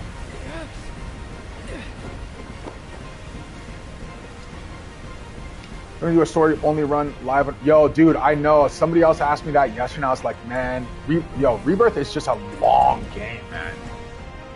Rebirth's like, am I gonna do 100 hours of discussion about it?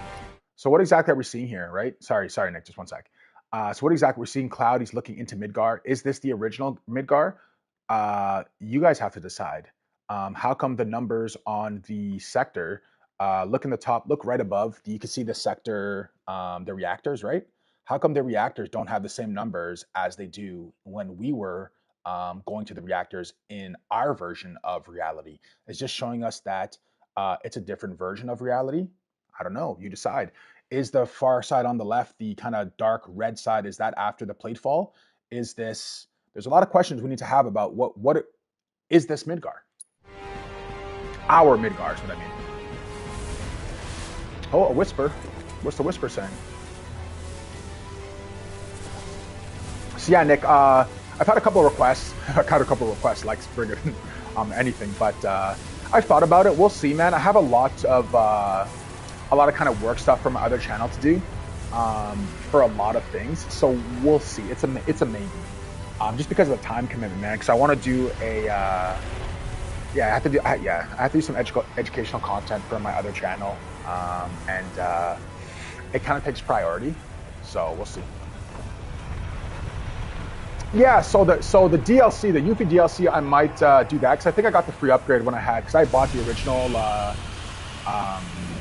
FF7 on our remake on PS4, and I think I got a free upgrade. Well, I'll double check, and yeah, that's a killer game, man. Like Nero wise, because I can talk about a lot of Dirge, and I think a lot of Dirge storyline, a lot of Lucrezia Crescent, a lot of Chaos Magic. I think that's super cool, interesting lore that I can talk about, because a lot of the connections from the Yuffie DLC, a lot of that is from Before Crisis. People don't know who Shulk is, how she came. People don't know who Shalua is. People don't know where Nero's from, and how he did this, and where Weiss is from, and why is Weiss doing this, and Hojo putting his visions into the World Wide Web and all that. So I think, yeah, I'm way more likely to do a Yuffie DLC play run than to do a Rebirth play run, because I think the Yuffie DLC is only like 20 hours. Why am I looking for chests? I guess if I don't have what I need now, it's likely I'm out of sync, right?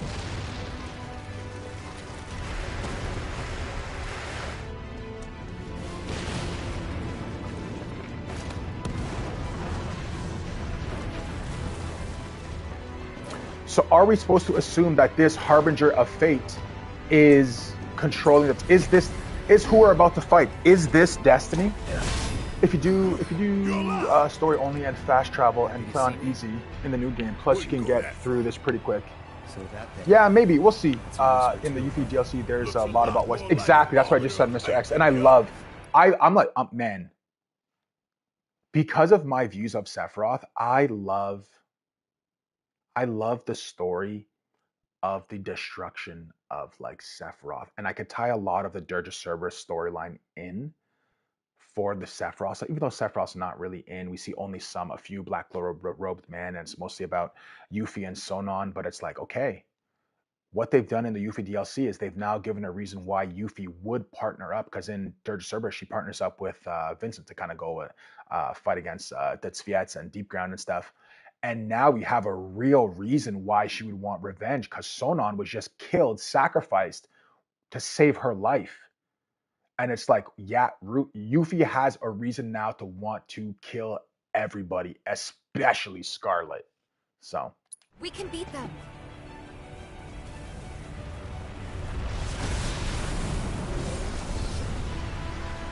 okay. Kadaj? No, Laz? Yazoo? Kadaj, Laz, Yazoo, everybody. Okay, I gotta do fire, blizzard, and lightning, right? I gotta reverse it. Damn. Chill out, bro. Let's hit this dude with oh, it's gonna hit everybody? Or is it reverse? Is this what heals him? Oh man, he interrupted my shit? Fool! Let's do a quick one. Yeah, it's reversed. Yeah, I knew it. Oh man, I messed that up. It's friggin', it's more like Pokemon reverse. Oh wow, these guys are messing me up. Am I strong enough? Don't overdo it.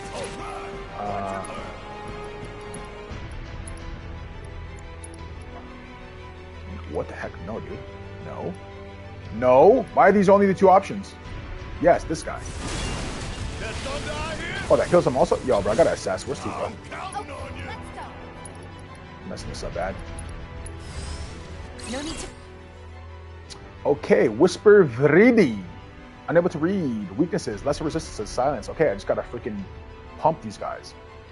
Okay, in Yuffie DLC, there's in Costa del Sol, Aerith knows that she will be different. Change, she says in Cloud in the evening on the beach in FF7 Rebirth. I will count on you, my future self. Yeah. Be mindful. Do you want that? Do you want it to mean that? Or do you think that's what it means? You know what I mean? If you're like, do you believe the Omni, like, tell me the honest truth. Do you believe the Omni Aerith is the #1 theory moving forward that you kind of align with the most? Because she should be talking about her future self, her change. Because if we're like, from a perspective that we're saying here that we're changing fate, we're changing the future, it could simply mean her future, her different future self. That is not going to be her previous future self. If you use her previous future self from the OG after the Midgar highway with her current future self, that's going to be different from that self. So yeah, maybe. Okay, yeah, I need to start laying in on these guys. Yeah. I'm talking about her Omni Aerith. Aerith herself from the original timeline says to herself at this moment, my future self. I'm talking about her Omni Aerith. Well, how many times do you think Omni Aerith, like that's the whole thing. You'd have to tell me, Mr. X, when you think the Omni Aerith is the Aerith running the show and when it's not. And you can't only say it like super, it can't be only when it's convenient, right? It has to be, okay, tell me exactly when this is the Omni Aerith, the leader of all of the Aeriths. When does she appear? How frequently? And when are the other Aeriths, in terms of a hierarchy, subordinate to the main Aerith? Like, you'd have to show me like in every scene for me to better understand. Because I've seen the Omni Aerith idea and the rainbow life stream, and when the rainbow life stream happens, when Cloud blocks the strike from Sephiroth, this is actually showing that in the Omni Aerith version that she actually survived. So I've seen like that stuff, but it seems like you're talking about maybe something a little bit different that I'm less familiar with. Yeah, I'm about to die here. I need to lock in.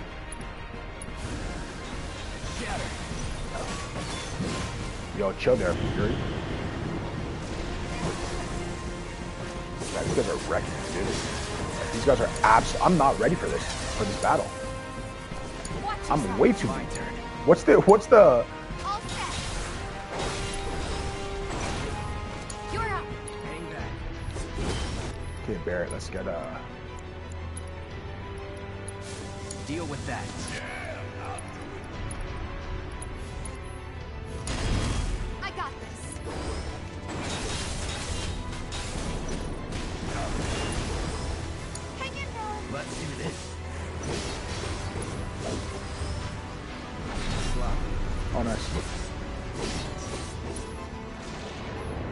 direction.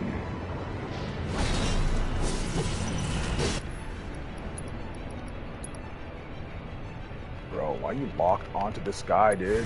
It's on you. Need my help, do you? Come on, that ain't fair. Run! We gotta go! We gotta get the hell out of here. Let's try that again. Just go! Look out! Yes, I understand. When does she appear, though? Omni-Aerith is an Aerith who has the knowledge of Aerith from the other timelines, dimensions, uses white whispers, which shows that smallness from the planet 3 life stream. Sure. Tell me when this Omni-Aerith appears and how long does she stay in Final Fantasy VII Rebirth? This Aerith that knows everything, tell me exactly when she appears. And when is she not? When is she not there? That's all I'm asking, man.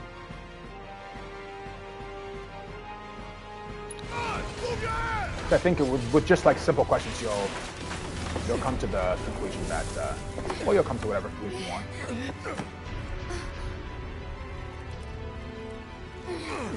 Yes, I understand. The Omni-Aerith travels between timelines. Sure. Tell me specifically, from your perspective, when does Omni-Aerith appear? When does she leave? Like, give me 3 concrete examples of when Omni-Aerith appears and when she leaves.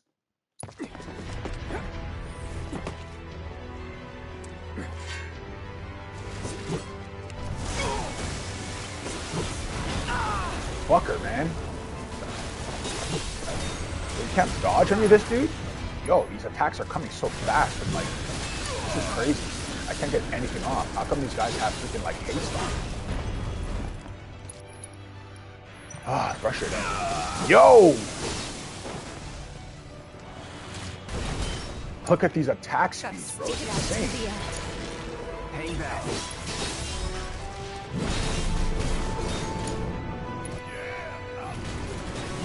Okay, I need to heal this local. Wow, everyone's dying. 5,000 health. Let's go, Tifa. You're up. All set. Yeah. Sure about. Miss, bitch. What about poison? Let's see if poison will work on this. Probably not, eh? Oh, it's the heal one. It's debuff. Damn. I don't use it. Let's heal. Cloud. There. I've got you covered. My turn. Motherfucker. It's on now.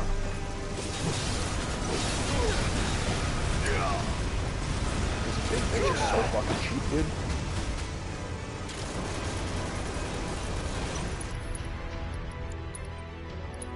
You got this! Okay, let's go. Fuck her. Yo, I cannot dodge anything, dude. It's freaking frustrating. Don't I have carry? Like, dude, use some of your skills, bro. Sloppy. Still here.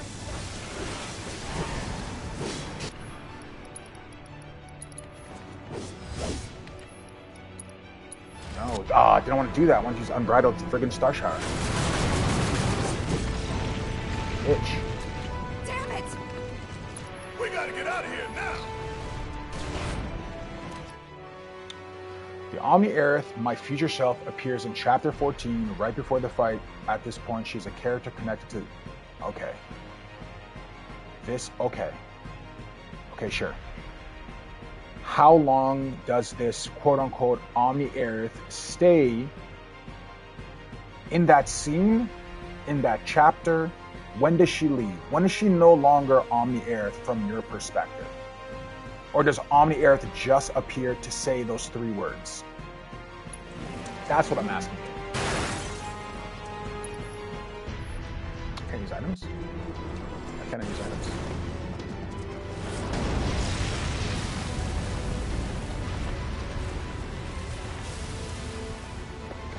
Why can't I use items?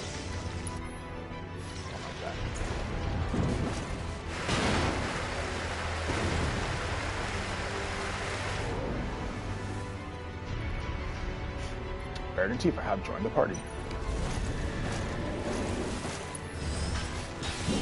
Oh, fucker, man! Yo!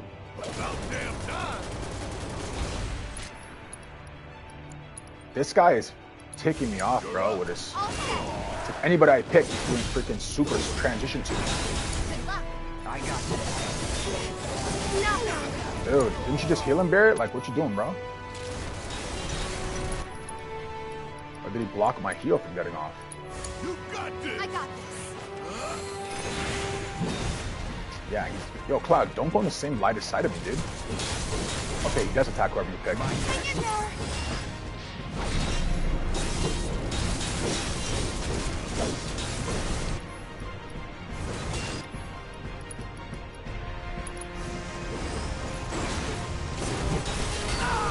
Lock, dude. Yeah, I'll do it. Yeah, come get some. Come chase me, bitch. Oh, whoa, no. Okay, so I gotta kind of use Cloud, block with Cloud, and then summon through Barret, then I guess. Yeah, that's probably the best way to do it. Watch yourself. Let's do this. Look how he's not attacking anybody.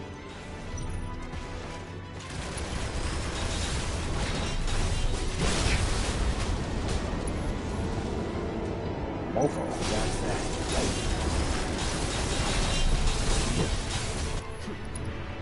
It's time to cure everybody. Enough.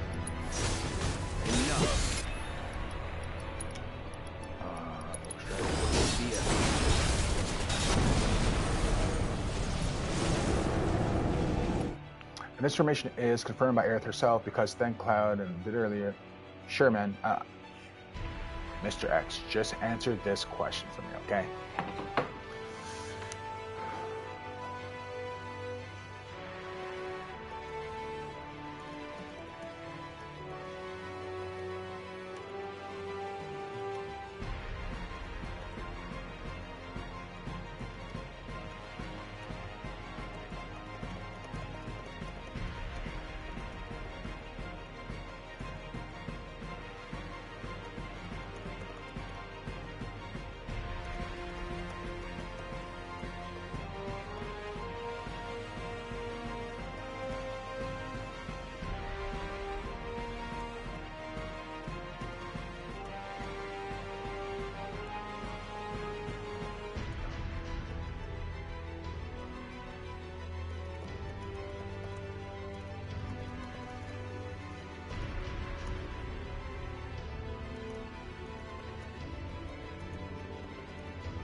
Yeah, so I just dropped some questions for you. If you can just clarify those questions, I'd better understand what you're saying.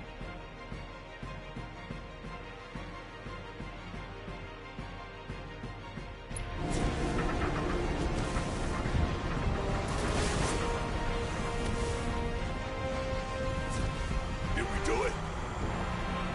Hang on. Aerith. Aerith is back. Is this Omni Aerith? Is this not Omni Aerith? So we're defying destiny. We're getting visions of the future. What visions are we getting directly through this right now? Let me just see, make sure my mic is, yeah, okay, good. This is a vision of the future. This is the end of Final Fantasy VII Advent Children.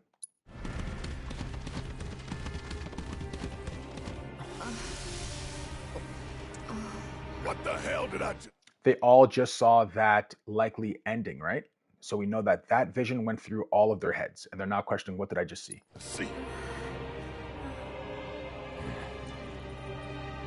A glimpse of tomorrow if we fail here today.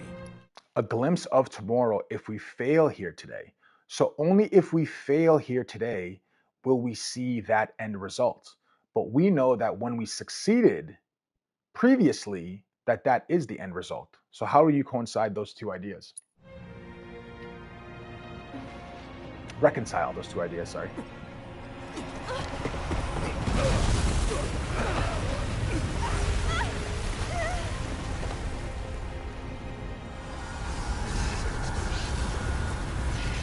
Purple smoke means Jenova. Always remember that.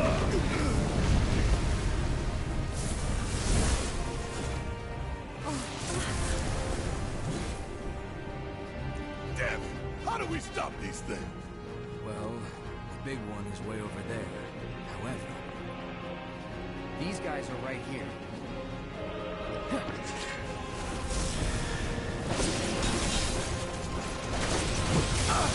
Yo, chill with that. Okay, Barrett, I'm gonna need some help here.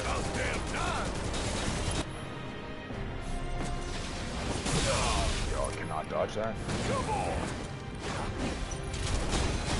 Yo, chill out, bro. Yo, big dog. You're up. My turn. All right. Watch and learn. Uh-oh. I need Cloud to, I'm gonna do this. I only have one elixir? I thought I bought more. Damn, I was just about to use one. You got this. I got this.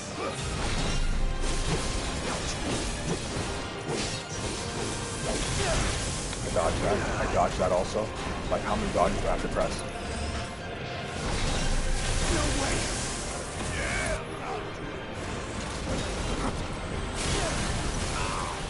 Yo, the way these guys side, it's like, freaking combine their attacks is insane. Okay, nice to get a cure off here. Bring it home. My turn. Bring it on.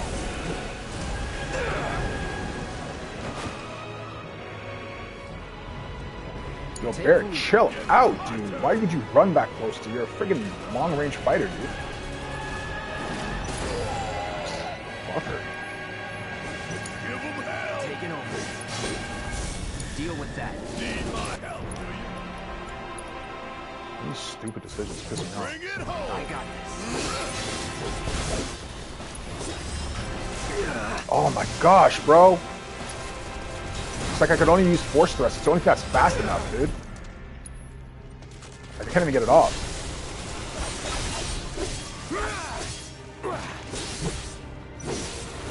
Rush, dude. Focus thrust. Hello. Thank you. Get out of there, dude. Get him pummeled. I'll do it. Like, what is even red doing right now? Okay, let's cure Cloud again. You got this. Taking over. Okay, nice, Barrett. Let's go. Let's pop this fool. That's that. I want to see if I can get Infinity Send off. Ah, come on, dude.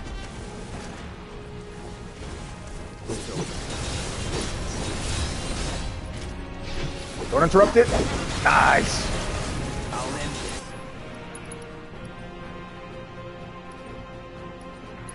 Take the lead. All right.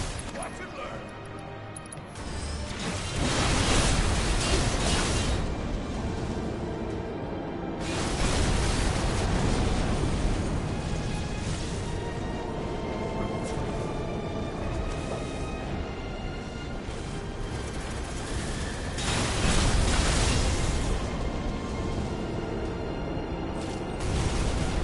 Don't stop till it's done. Let's get some ethers in there just for the next battle. Here we go. Enough. Enough. Travis is food players after the boss fight. A conversation in Culture del Sol in the evening, Aerith, Cloud, and on the beach. I was talking about the future. Sure. This dialogue is with Cloud involves choosing a relationship with Aerith location. Sure. Standing in the shore, overlooking the sea dialogue. Sure. I start thinking things so dark and ugly, it scares me. Okay.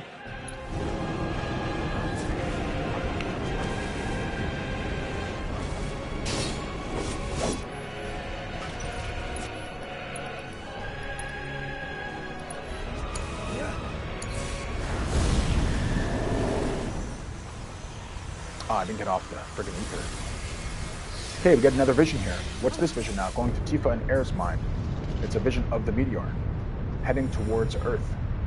This can't be our future. This can't be our future. Okay. Does that mean Meteor is not going to be summoned this time around? Looks like it likely is going to be summoned. Always a blank page. The future is always a blank page. Okay. So she's kind of denying the involvement of any effects of destiny. Least they can do is give us a little breather. Agreed. I say we split up. Take them down at the same time. In that case, Ultra Big Boy is all mine.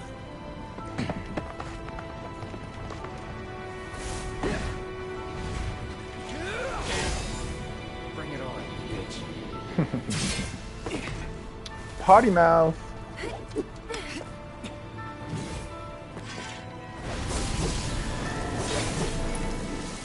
Yo! I don't have first strike anymore? Oh, it doesn't come up in this battle, I guess. Okay, they're way more relaxed now. Oh, I missed that. I'll take it. Who are you aiming at, Aerith?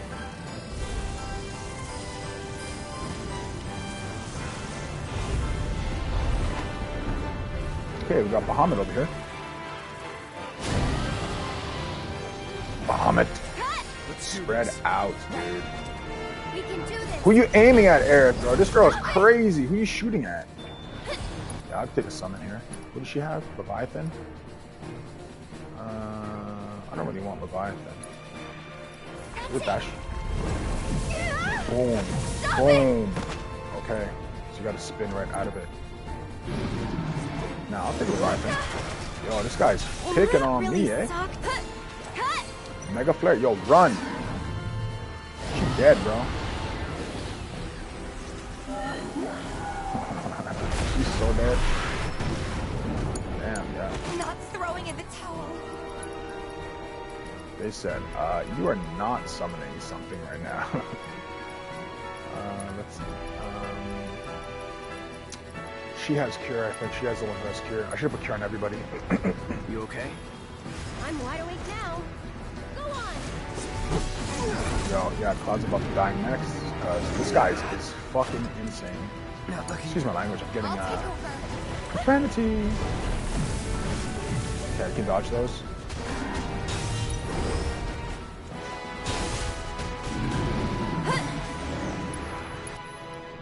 Gonna pull back. Okay, just use a sass actually. Let's see what Just taking a little break. No. I should. Okay. Weaknesses, greater resistances. Okay, unable to read. Bahamut is formed by Cloud plus 3 whispers. Let me heal up first. Okay, please survive this. Oh wow, they're all almost dead. Keep it up. Cloud, sorry buddy, but you gotta use this.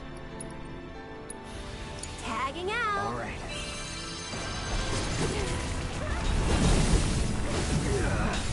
Okay, yeah, I can't be. Oh wow, Tifa got destroyed. Don't overdo it. Can you take over for Let's me? do this.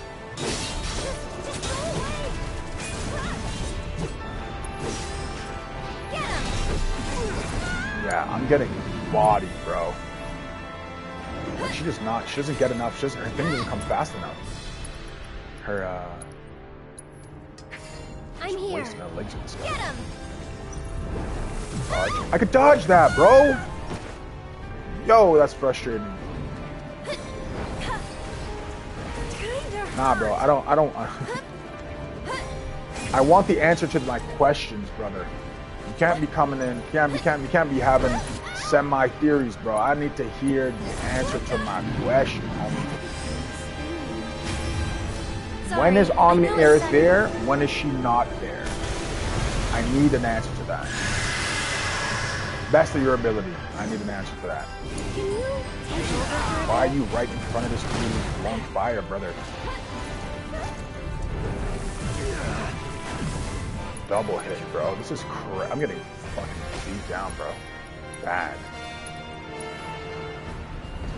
Second win.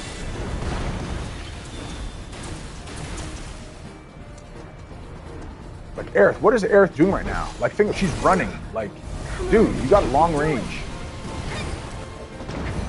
This one's for you. Like, that's crazy that she's running when she has long range. Oh, man, that's frustrating. Okay, you can dodge these. Guess it was. Girl, way too slow. Wow, come on, get a res in, dude. 3,000, getting destroyed.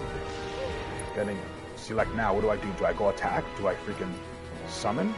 Do I get this off? Yeah, I do. Do the Phoenix Ram now? And then just freaking... Did I just revive Tifa? I'll be pissed.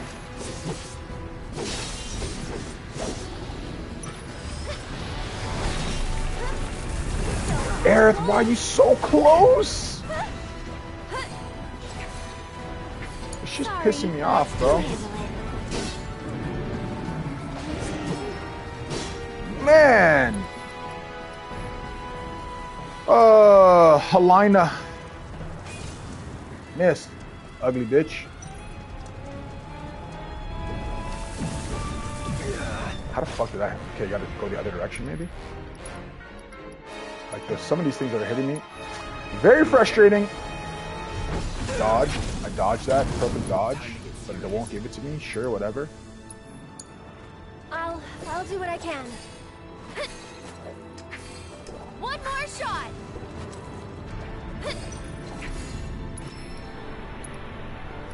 Wow. Wow. I actually somehow defeated this thing.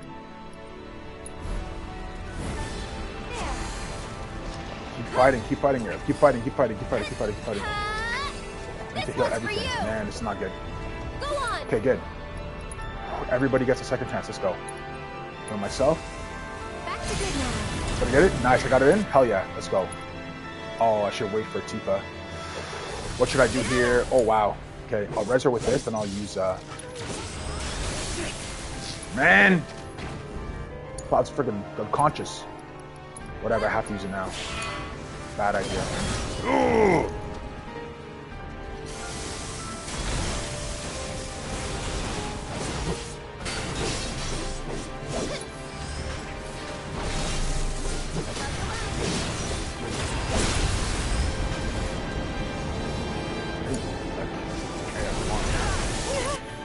Revive.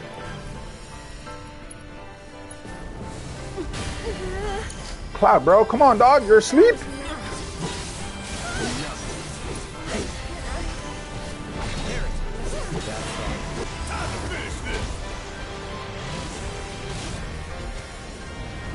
Big shot, big shot, big shot.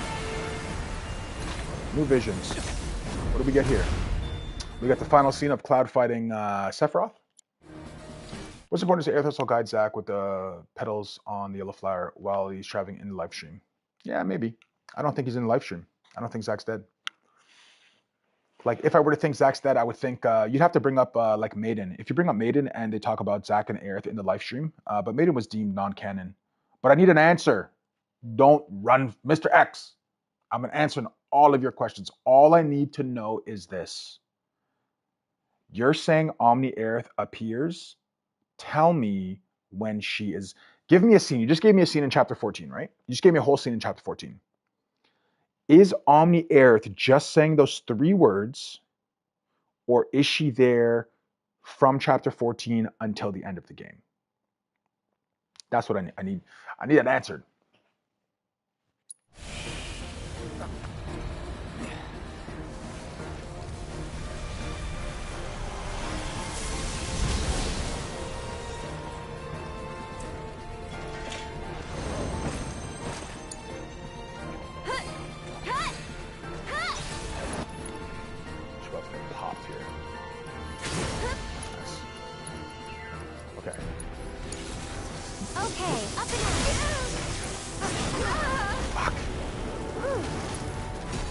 Tifa, why do you want to fight like right away? Like, how about you chill for a second?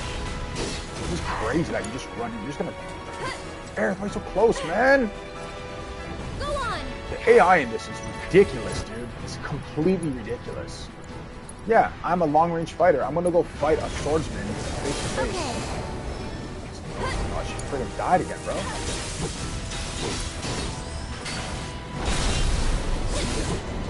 Okay, Aerith, perfect. Now heal. L2. Item. Okay, heal Tifa. Cloud. Do another freaking braver. Okay. Did I get it off? I don't think I did. Tifa. That was weird. I'm here. Do it! Okay. I'll keep Cloud. What Avalanche made of! Give Tifa a freaking full flip.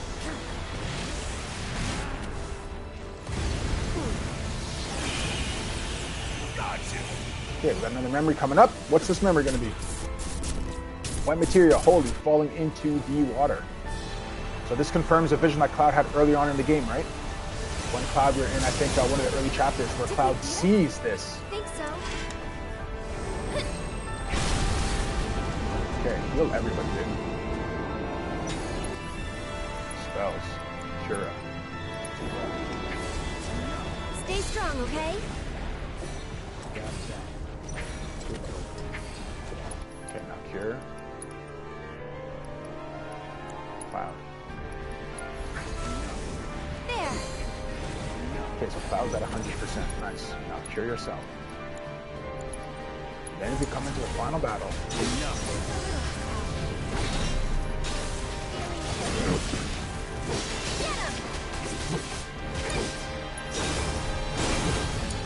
What's that? Why is air so close, man? I don't understand what she's doing. Who's she aiming at? She's like, One more shot.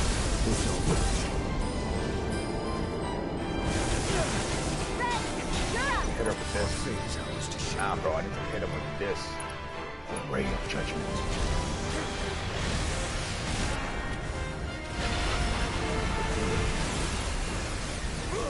Okay, final vision. Showing Aerith dying and Cloud resting her soul. If we're changing destiny, does that mean we're changing all of these scenes? We did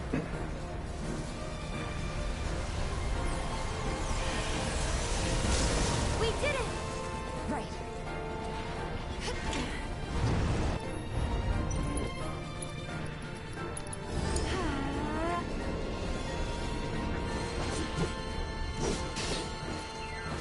The Ray Adjustment has no range. You can hit him. Oh, I should have waited for him to get closer.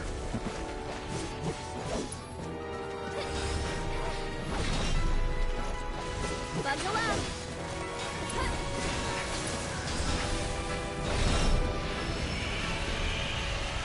Whisper Harbinger has been defeated.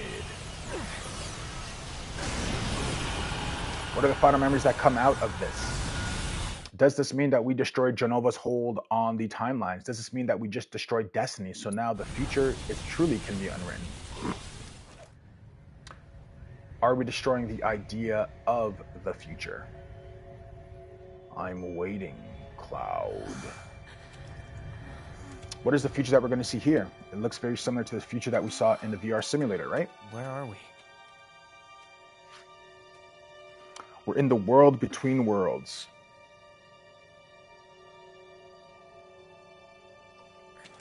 Whiteness everywhere. I'm waiting, Cloud. Huh? So only he can hear his voice, right?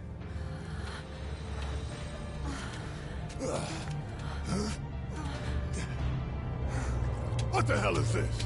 Man, these graphics for Barrett's face and like his skin and his hair is amazing. That shows us Meteor, right? Meteor's coming and all the twisters that happen at the end of Final Fantasy VII Original. We defied Destiny, so does that mean that Sephiroth is going to absorb Meteor this time and not wait for it to destroy the planet? Why are the Whispers wrapping around Sephiroth? Is he absorbing the Whispers? is the Jenova absorbing the meteor? Because what that just looked like to me is that Sephiroth, using the Whispers, absorbed the materia. If Sephiroth has controlled the black materia, does that make him the ultimate being? And then he does this. Boom! Does that mean he's now free of Jenova's hold? He just sliced all the purple away. For those who've seen Advent Children, you guys will remember this scene ideally shot for shot, essentially. But Cloud slices that in half in Advent Children.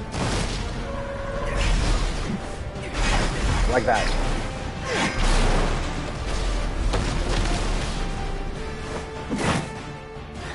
Man, these graphics are sick. I can't believe, like, when I look at this, I'm like, how do we ever play Final Fantasy VII with these block dudes? I'll go to the menu, actually. I'll see if we've got menu upgrades. Like, people actually think this would ever, that Cloud would ever have a chance against Sephiroth 1v1 is insane. Because that's not happening.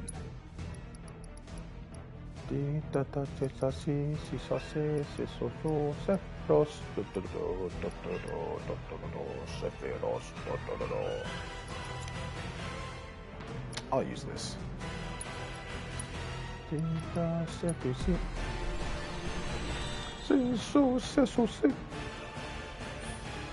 The Latin description for what they're saying is actually like, Sephiroth will never lose. He is the devil. It's like super dense.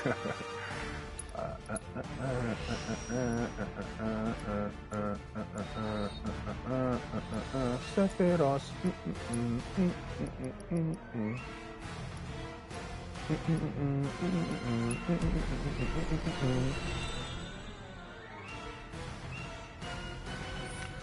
Physical defense, battle strength, critical hit damage, no material slot. Oh, I don't really want any of these. Whatever.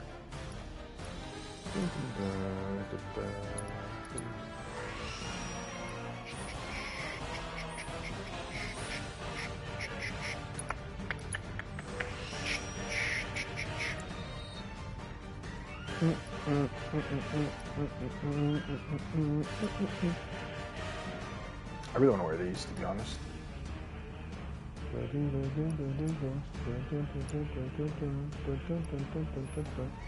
Alright, let's 1v1 Sephiroth. Things are not to be taken lightly.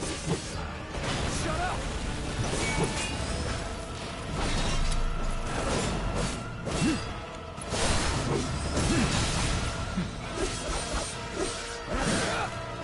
Dodged. Come on, baby. You're too slow, Seth.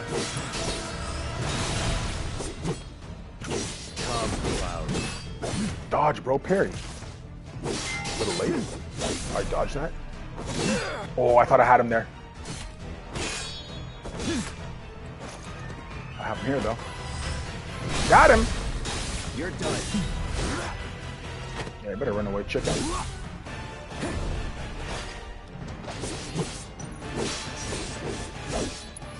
I don't have enough time to get the other one that I wanted to use.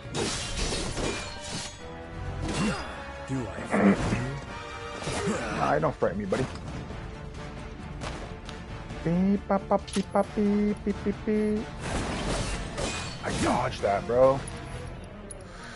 Man, I wish that my dodging was just... I wish this was like Elden Ring, man. That's a dodge. Okay. I guess I got to block. I can't dodge it. Look at him just parry my stuff. Block that. 1-2. Just blocks it. It's so funny, man. It's so awesome. Even though he's whooping my ass, it's like, man, it's so awesome.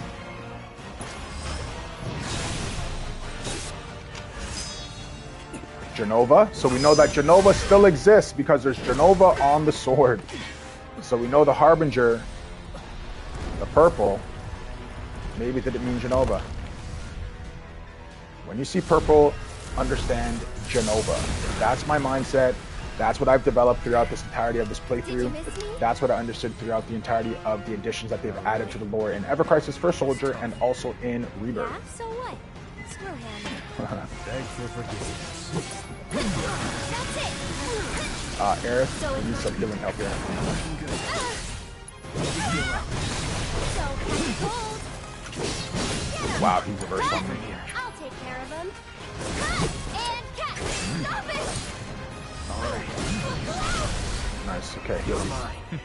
Heal him, heal him, heal him. Well, Boom. Just smiling like while he's getting blasted.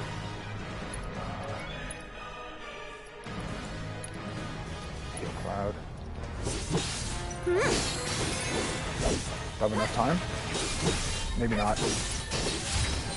I won't have enough time. I did have enough. Oh, okay. It's almost better to do. It's better to do Braver then. I barely did anything. Hell's Gate. Dodge. Ooh. That finisher.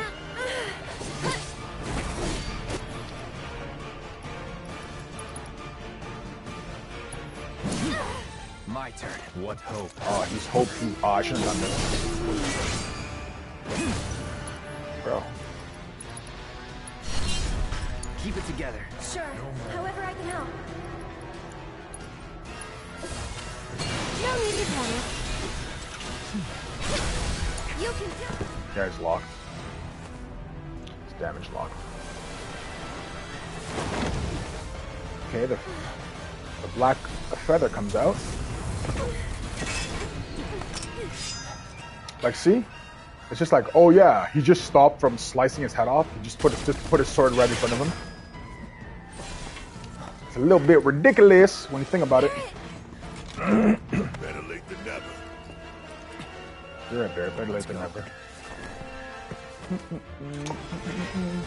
Ride for me. Lightning infusion.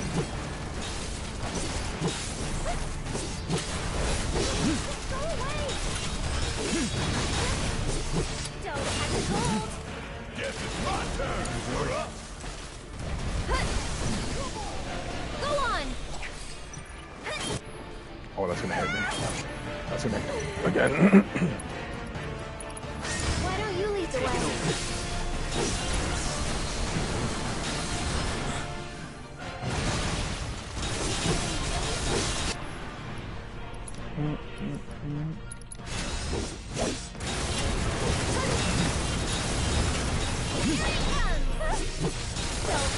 Why is Aaron right here? Sorry, but I got Man, this, like, I don't get the freaking AI, man. It makes no sense. Like, what are you doing? Like, I wish you could just lock a character in place. Like, I wish I could just lock it in this position. Just be, from the whole fight, just stand right here.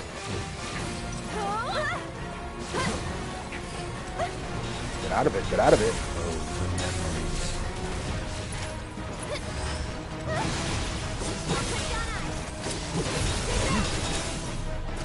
Like, Jared, also, you're a long-range dude. Why are you standing right next to Sephiroth? It makes no sense. Go on. Hit him with the same thing. It's your turn. Let's do this. Got him. Oh, your rare judgment. Oh, she shot it when he was in the air. Damn. Okay, there. Let's use some spells here. Let's cure. Oh man, the cure already have decent health. Cure yourself. Take the lead. I'll take care of them. Why don't you lead the way? This one's for you. Just picking on Cloud. Uppercut. Slice down. Feeling chilly? After you. Guess it's my turn. Like, look at, man, whatever. No point getting mad about it. It's just like, whatever, dude. Like, why is she standing there? It makes no sense, but, like, girl, stay your long range. Get him. Yes. How come she can dodge Cloud, but you can't dodge? That's it.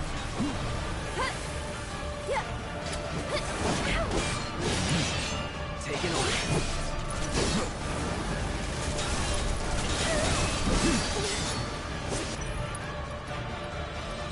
It's on you. Need my help, do you? Ready? Oh, he jumped. Damn. Give them hell. I'll take care of him. Sephiroth. Can you take over for I me? got this. Keep it together. You're up. I'm coming.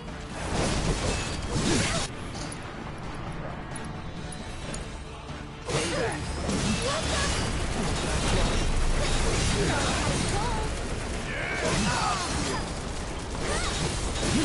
It's not good. If he does that, if he does that one move again, I'm screwed.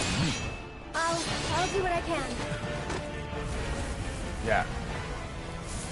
I was gonna say, if he does that one move again where he crashes down and does like the 800 damage, like my whole team's dead. I'm just convinced that you have to give us this boss fight into Never Made Part 2 reboot. Oh, for sure. For sure. Oh, what's going on, Pat, bro? We back, baby. We back. Barely surviving, but we back, bro. Cloud acting crazy. Everybody acting crazy right now. Cloud dead. We still got a job to do. Yeah, I think the one thing that I didn't really like about it, the only thing, man, is that I felt that they... Oh, wow. Gotta dig deep for this one. All the time. I'll show you what I can. Like, just strangling him over here. Oh, man.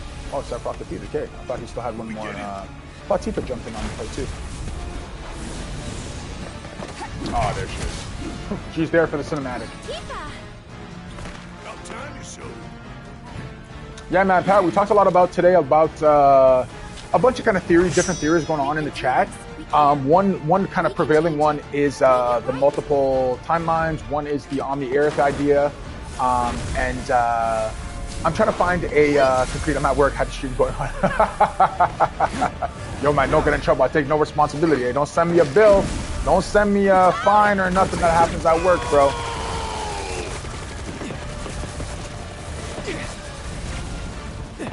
But even in this last strike down by Cloud, right? So we're saying that the Whispers, before he does this move, we just defeated the Whisper Harbinger. That means that there's no longer a concrete fate that's established. We quote unquote broke Destiny. So if we broke Destiny, why are there still Whispers? Or did we break Jenova's version of Destiny? Did we break Sephiroth's version of Destiny? Did we break Aerith versions of Destiny? Which version of Destiny did we defeat when we defeated the Harbinger, the Singularity? And what's happening here with Cloud being attacked by Whispers? If there's no longer a fate, or let's just say a mainline fate, let's just say in order, we have the mainline fate, then we have Aerith, the fate that she wants, we have Sephiroth, the fate that he wants, and now that the mainline fate is defeated, is Aerith's fate and Sephiroth's view of fate, are they now clashing together? So are these Whispers being controlled by Sephiroth? Are the White Whispers being controlled by Aerith? Who's controlling what for what final outcome? I'm of the view that we should not be. This fight on hard mode was brutal, not as hard as Weiss and VR and Yuffie DLC. Yeah, dude. I can only imagine because I'm struggling now. Like I would have to be. I think I'm only level like 40. I'd have to be like double my level. Like isn't hard mode like double hard everything? Like even doing that Tifa chin up thing, I'm like, man, I can't do that in hard mode. I would freaking do it for hours. So why does Sephiroth not defend himself here, right? This whole like, oh, Sephiroth, he has a clear shot here against Cloud. He doesn't defend. Yo, Max, what's going on, dude? Welcome to the stream, brother. You came at we about to bust Sephiroth, and then we're gonna decide in the next like 20 minutes, what are we doing? Are we jumping on intermission, start a new stream up, jumping on intermission? Are we gonna start Rebirth? Are we gonna? So that's what's up for grabs, man. So you gotta be the one to tune in and to tell us which way you want us to go, brother. Jump in because a lot of people are saying different things. But yeah, Pat, I agree 100% about even just adding the Sephiroth fight. Like if they, let's say the game didn't sell well, at least we would have had best time catch FF7. Yeah, exactly. The slice down about to happen. So if Sephiroth, man, I have so many questions I want to ask. So Pat, I want to say, yes, I'm happy that they did do this boss fight because yes, if there wasn't enough money to make or if there wasn't enough support for remake and they didn't have enough budget kind of in play for the new game, at least we would have had like, okay, we whooped Sephiroth's ass. Okay, whatever. Let's wait another 20 years to see if they could grasp the funds to make the game again, right? And yeah, dude, this is Max. This is just finishing off Sephiroth here. And we kind of been deciding, am I going to do a hard mode run? Am I going to be doing the Yuffie DLC? Am I going to be doing Rebirth? So I'm kind of having to decide, okay, which way do I want to lean, which way? So we'll kind of see, man. I have a little bit of time off during the holidays where I'm able to kind of sit down and play these games. I haven't played my PS5 in like 2 years. It's been in storage. I've been doing kind of some other life growth stuff, getting closer to God and getting closer with businesses and doing hard mode is rough, not gonna lie, exactly. So a lot of things have been kind of going on with life that all around are kind of coming to not a conclusion, but are coming to like phase 2 right now. So I want to continue the upward momentum. And yeah, so we'll see how much hours I want to put in. Because I think I streamed this entire game, so that's like 45 hours of my life, almost 2 days, almost 2 days, bro. I leave my life back, but I'm enjoying it. So that's the thing. I'm enjoying it. So why does Sephiroth not block? Why does he just accept that slice down? Why does Sephiroth continue to tell Cloud to get stronger? You need to get stronger. You need to get stronger. I feel like, yep, that is a huge part. What is it? What do you mean by that? Like that meme? What do you mean by that? So remember, Mr. X, if you're still in the chat, remember when, so right here, this is exactly what I was talking about, right? You were talking about the black materia and Cloud puts the black materia in the sword. And so I'll unpause it really quickly, but just look at the background over his shoulder, right? So you can see very clearly that behind Cloud, there's a dark red, like destruction, anger behind him that to me looks exactly like the black materia that he picks up. And when he like looks at it like Smeagol in his hand, and he's like, my precious. When he's looking at it, for me, it's like, that's what this signifies. And behind Cloud, you can see the destruction. You can see kind of the inner turmoil he's having. But when you look at Sephiroth, you don't see that, right? You see a beautiful rainbow, continuation, galaxy, all that stuff, right?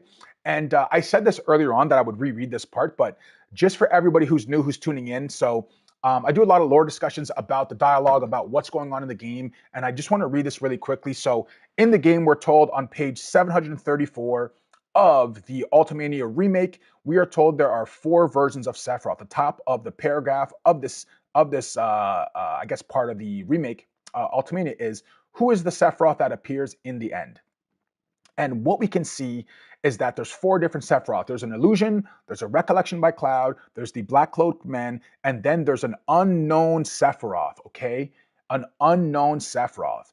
And what it tells us about the Sephiroth at the edge of creation. So once again, this is on page 734 of the Ultimania remake. It says he calls on Cloud to defy fate together with him, okay?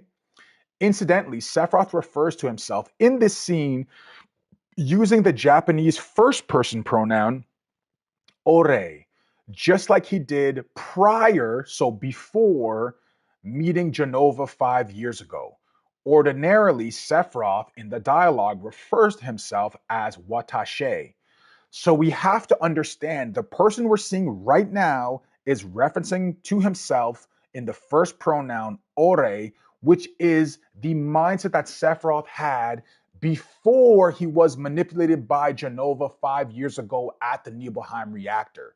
So this Sephiroth is telling us the true essence of what the real Sephiroth, the guy that I love, the first-class hero, the savior of the world, the hero of Wutai, the inspiration to Zack, the inspiration to Cloud. This is the real Sephiroth. Know what I'm saying? So we got to listen to what he's saying because this one is not manipulated by Jenova. So this one, quote unquote, is not evil. So let's see what he says. What is he asking Cloud to do? This is freaking, man, this is important, man. This is important stuff of what they're trying to tell us is going into the future. Sorry to yell, guys. You know, it's passion time. Okay, so Cloud still has a Jenova headache. So although we defeated the Harbinger, Cloud is still having a Jenova headache. Why is he having a Jenova headache? And look what happens when Sephiroth touches his hand. It eliminates the headache. Does that mean Sephiroth has a higher control over Jenova? Does that mean that Sephiroth in the Edge of Creation has learned to master the control of Jenova? We see Sephiroth in this Edge of Creation scene after he kills Rosen, and we don't see him as young Sephiroth, we see him as adult Sephiroth. So we know Sephiroth has been in this Edge of Creation, this subconscious, this shared consciousness, whatever you want to call it. He's been here before, and he's spent time to master himself. He's uncontrollable in this realm.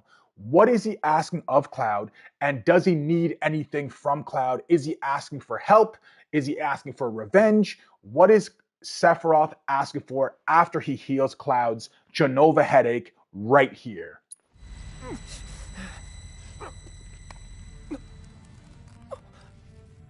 So look behind Sephiroth, right? We see behind Cloud it was the red destruction. Look how beautiful it is behind Sephiroth.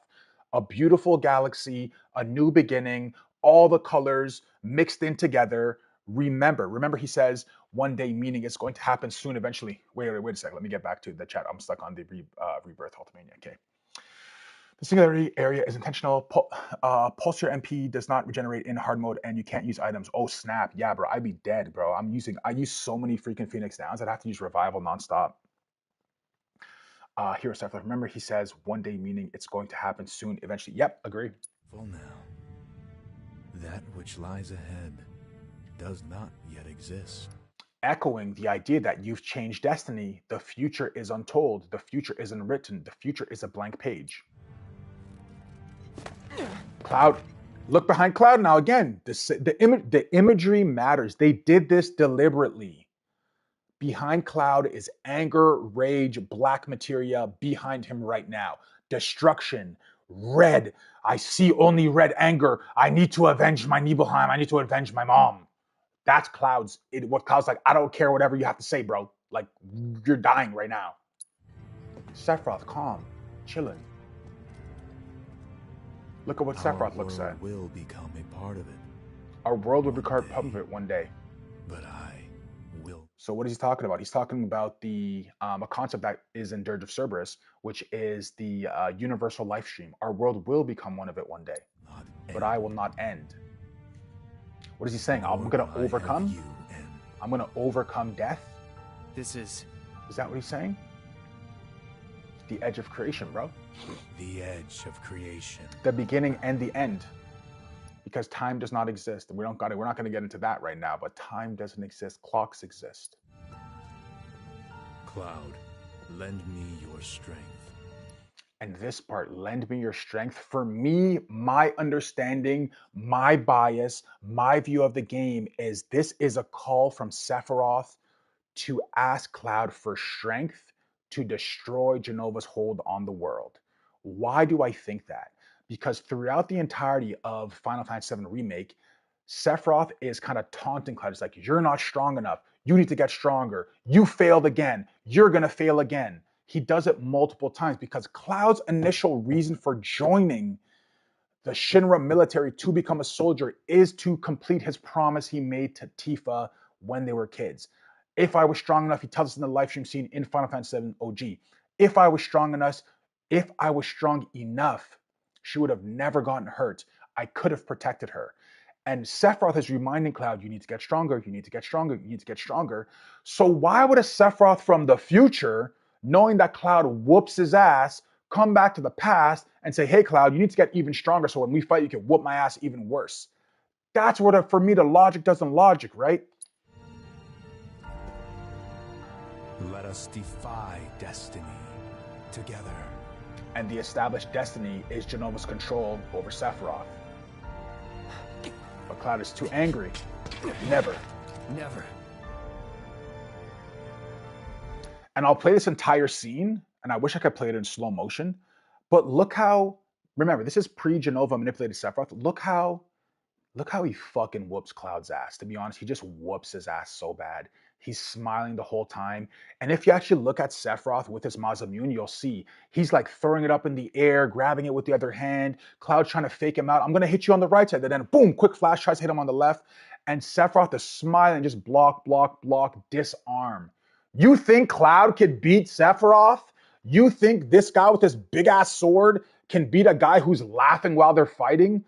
Come on, guys. Cloud has no chance against Ore Sephiroth. There's zero chance. Zero chance. Only chance he had is stabbing him in the back. And I know the Cloud lovers are going to hate that. He defeated Sephiroth at the Nibelheim. Nah, bro. Nah, bro. This is future Sephiroth. Oh, that's what you think? I don't think so, man. I think the Ultimania is pretty clear on who this Sephiroth is. Like I just read it before. I'll read it really quickly. On page 734, Max of the Edge of Creation Ultimania, Remake Ultimania, it says, Sephiroth calls on Cloud to defy fate together with him. Incidentally, Sephiroth refers to himself in the scene using the first pronoun Ore, O-R-E, just like he did prior to meeting Jenova 5 years ago. So this tells us that this is the Sephiroth being the essence of a non-manipulated Sephiroth that is prior to being manipulated by Jenova 5 years ago. And that's on page 734 of the Remake Ultimania. But if you have another kind of alternate reference or meaning for it, yeah, for sure. Oh, omnipotent. Yeah, okay, so you're saying he's kind of everywhere and nowhere at the same time kind of thing. So watch this fight. I won't talk. Let's just watch this fucking complete destruction of Cloud just being way too overconfident, man. Let's watch this shit. Easy money for these guys. Sephiroth is laughing, bro. Flips the sword there once. Cloud tries to do a fake up move when he tries to run at him here. Flips the sword again. Watch this fake out. Try fakes right, goes left. Sephiroth flips the sword, block. Smile, not a chance. Dancing with him. Good. Not yet.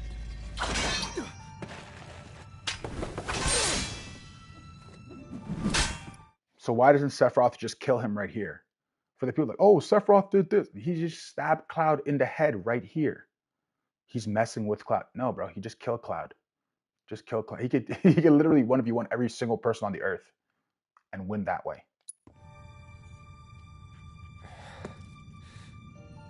I've heard, yo, Pat.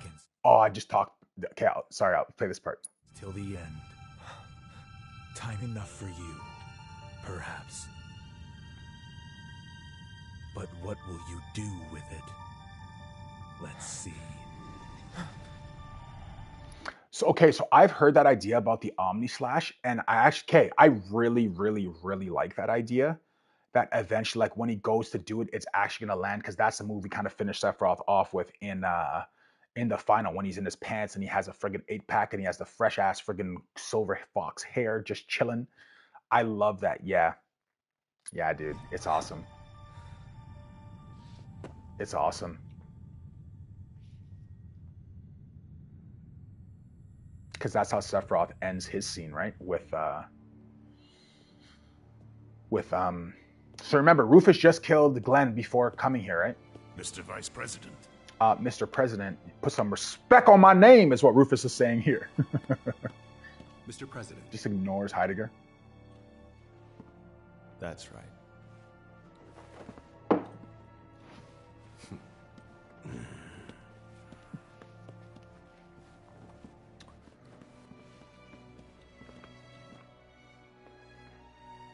As if they didn't figure out Reeve was a spy, man.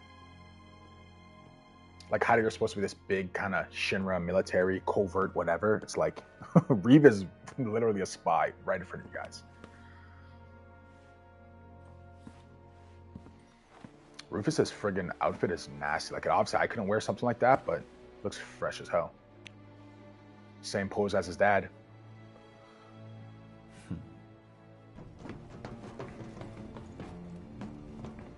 And here, Hojo confirms something, right? That his initial hypothesis was wrong. Or he might just do an evil laugh here, but I'm pretty sure he confirms.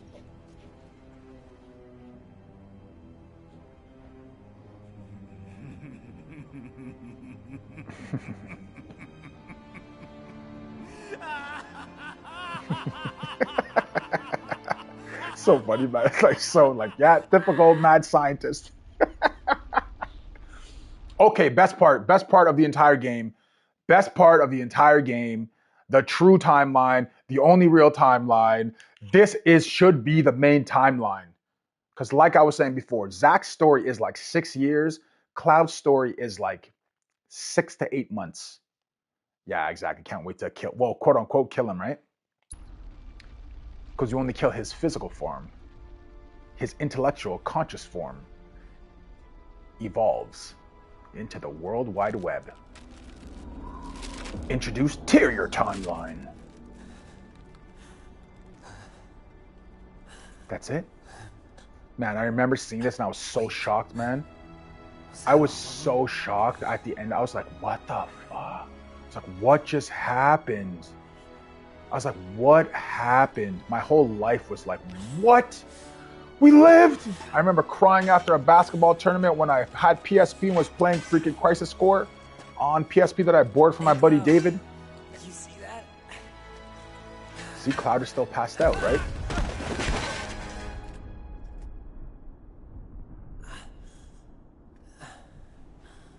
So something happened in this world at the Shinra HQ. Same kind of thing. Is this where Avalanche attacked Shinra and failed their mission? What's the white? Is that the white change of destiny that Aerith put through? And it's now overshadowing into this reality? Like what Zack's alive? Yeah.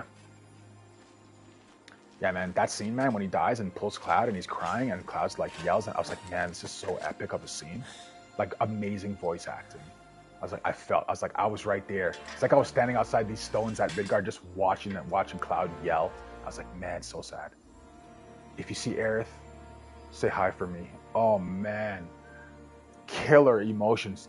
Hey Cloud, would you say I became a hero? Oh man, killer emotions. When ANGEAL comes down to grab his hand, oh man, talk of like freaking heart pounding, dude. Thank you.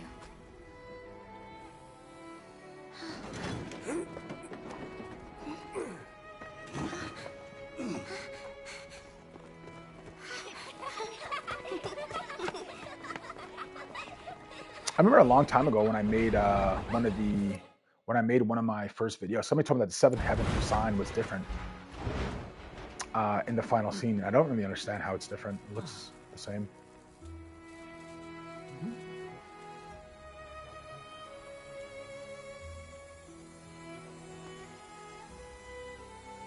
Well, which world is this? Is this the Terrier worlds that we're still in? We're still visualizing it from the explosion of the white, or whatever, these little crystals. Looks like snow. Because they're seeing it, right? They're seeing all of this. Reveal. Say what? Yeah, for sure. And then he has Jesse's armband. I think that's what that's supposed to signify. His headband and then Jesse's glove. So he knows when he wakes up that, yeah, she dead, bro. And for those who don't know, this is not Biggs. This is Mr. X, the orphan who saved Aerith from being bullied when she was a kid. Marlene. Man, she's so adorable. Oh, water. What does that remind you of? That scene right there should remind you of the end of Advent Children when Cloud defeats Kadaj and Tifa looks into the corner and sees water drip from the corner of Sid's of the Highwind, or the new High. I forget what it's called. The new Highwind that Sid obviously upgraded. And Tifa says, "You're there," referring to Aerith. Air through water, the power through water, right? Rebirth. Water saves, water gives you, you're reborn through water, baptism, saving through the geostigma, all these kind of Christian and healing elements that echo through this game heavily. Daddy? Oh, Daddy. She feels like, which world, if this is the Terrier world, how does she feel Barrett's hand? I heard Elmira is going to play a big role. I freaking hope not, man. Anytime I see Elmira, yo, Max, it's actually hilarious. Anytime I see Elmira stuff on on Twitter, it's always these friggin' people, man. It's called it's like a relationship thing, right? They say Zelmira, so Zack and Elmira, and I'm like, man, you guys are hilarious. So anytime I see Elmira on Twitter, it's always with Zack on. They made like a date scene with Elmira, and I'm like, man, these guys are hilarious. But yeah, Elmira's all right. I think she has enough of a storyline in TRTV that they don't really need to expand further into part 3. Like, it's okay with her just being a little side character. Yeah, it's freaking hilarious, dude. So this part here, remember, What now? I talked about this at the end of the highway scene. Look how Cloud grabs this black feather and how it disintegrates. And compare that if you ever play Crisis Core, if you look on YouTube, the Crisis Core scene where Zack grabs Genesis's black feather and it does not disintegrate. That's what made me feel like seeing that alone, this is not reality. As long as he's still out there. Oh, why is my game lagging right now? You guys seen that? It's like a delay. Yeah, there is a delay. What the hell's happening? We can.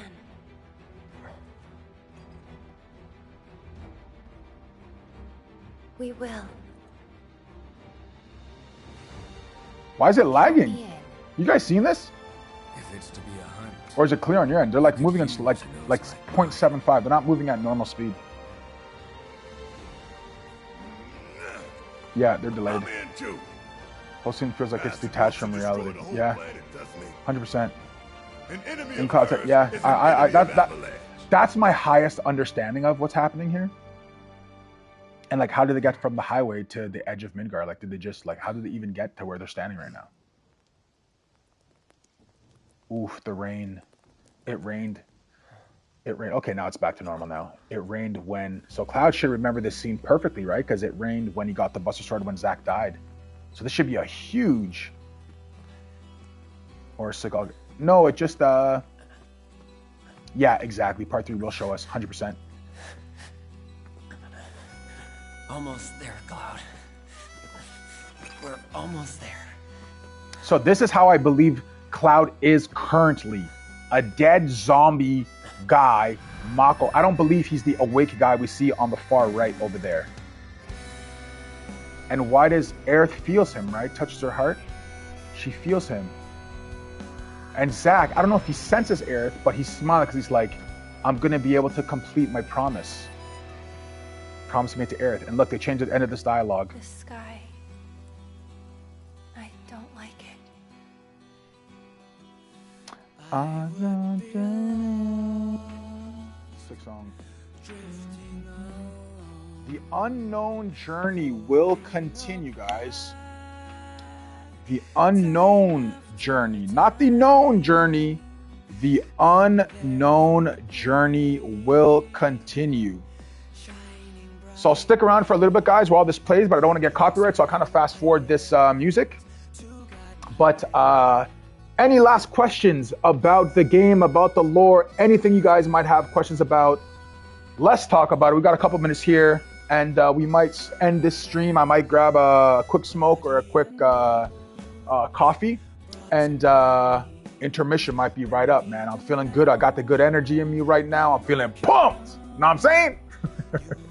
Not sure if related, but rain at the ending, and she talked about it all rolling off Sephiroth's back like raindrops. Then she was on the highway. Yeah, she did. She did make that exact statement before, talking about the planet and that the cries of the people who've passed into the life stream and how it rolls off Sephiroth's back, and how he doesn't feel it, he doesn't sense them, he doesn't care.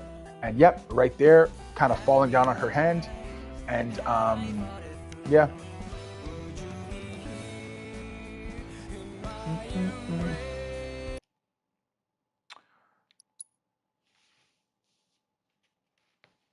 Trophy earned. Hooray. Chapter selection has now been unlocked. Open the main menu. I still haven't beaten intermission on hard mode yet. Nero is hard. Yeah, dude. Yeah. I can only imagine. You guys are freaking... You guys are... I'm realizing a lot of my fans... Not my fans. A lot of my friends, I call you guys my friends, on this channel, you guys are freaking serious gamers, man. I would never even try. Like, I see Nightmare come in and bust up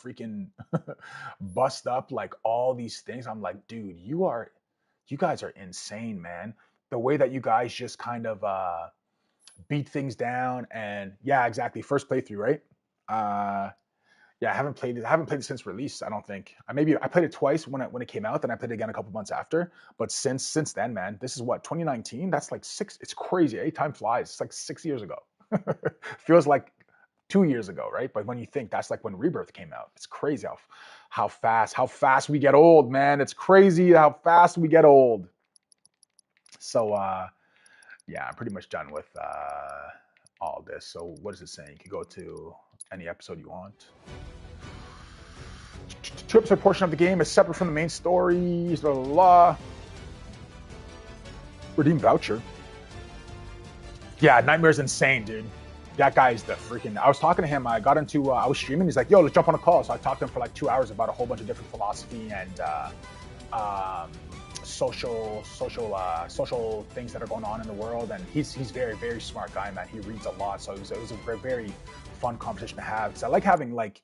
not contentious debates or stuff like, well, yes, I like contentious debates, but I like when you can kind of challenge someone's intellect and they can respond and challenge yours. And it's very like, I appreciate those conversations a lot because a lot of people kind of in the every day kind of walk by or what I like I call the content creators, the truthers, you need to avoid them. So it's good to have like people who actually like think and you can ask them a question and they take time to think and have a coherent answer. It's like, okay, that makes sense. I could see how you could view things like that. I view it like this. What do you think about this worldview and what do you think about that? And yeah, I really appreciate Nightmare's a smart dude. Oh man, he's in the chat. Damn. No, take all these compliments, bro. I swear I'm not glazing. I think I have to go back and see what level I'm usually at when I reach NG+. Yeah, Sebi is, this guy said, I'm always here. Appreciate it, dog. Appreciate it, big dog. Sebi Webs. Yeah, so the whole thing about, so I don't mind Sebi kind of doing his whatever he's doing, whatever. He doesn't like it, right? Like, who am I to say you should be forced to like he doesn't like it, but I just think like give things a fair chance. It's like when I started, like there was these workout guys that I used to watch when I was in university when I was playing basketball, and they were called the fasting twins. And I started doing like this fasting regimen that they suggested, and everyone was like, "Don't do that, man. You don't know you're gonna kill yourself, and if all this stuff happens." And they used to always say, "Don't knock it till you try it." So I tried it, and that was the first time that year I had my best basketball season. I got super lean, had a sick 8-pack, dope chest. I was like, Hercules. And won a bunch of awards, like nominated provincially for awards and nominated, which would be like nominated by the state as one of the top 5 basketball players in the state. So yeah, man, it was, I always say like Sebi's doing his thing, but I would just like appreciate his opinion more if he actually played through the entirety of both games, which from my understanding, he hasn't. So yeah, guys, so I'm going to jump off the stream right now. Like I said, I'll stay in here for a little bit if you guys want to talk, chat. Any questions, anything I might have skipped, anything you think I should do? Should I go into the VR and freaking get my ass whooped some more? I'm likely going to probably have to stop the stream, download Intermission, and give that a go. Because I think I might play that for a couple hours. I might have a little bit of time today. I have to go. Tomorrow's going to be a super busy day. I have to go support my, I got to go to church tomorrow. Then my nephew is playing in 2 hockey games, so I want to check those out. And I got some other stuff going on like that I have to start. I really have to start up for work. So I am gonna try to release. Take a look at my Glenn video. I'll try to take a peek. I think I was like 80% done editing it. So I might indulge you guys with some lore for all of the Glenn kind of timeline, how to make order of the timeline. But I'm telling you right now, guys, that video is like a nerd. It's not heavy edited. It's a nerd. I'm going through shots. I made an entire timeline on this app called Miro, I think is what it's called, and where you can kind of make a whiteboard and clip images and clip stories and do diagrams. And it's really like, you know, that meme of like that crazy guy who has like wires everywhere and he's like has crazy hair.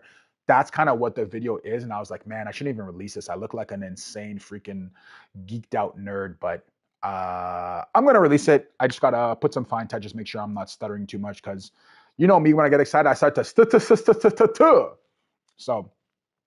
yeah, guys, any other questions? If not, I want to say a huge thank you. Obviously, like, comment, share, subscribe, all that good stuff. It's the holiday live stream bonanza is what we're calling it, okay? So, yeah, Pat, yeah, I have. Yeah.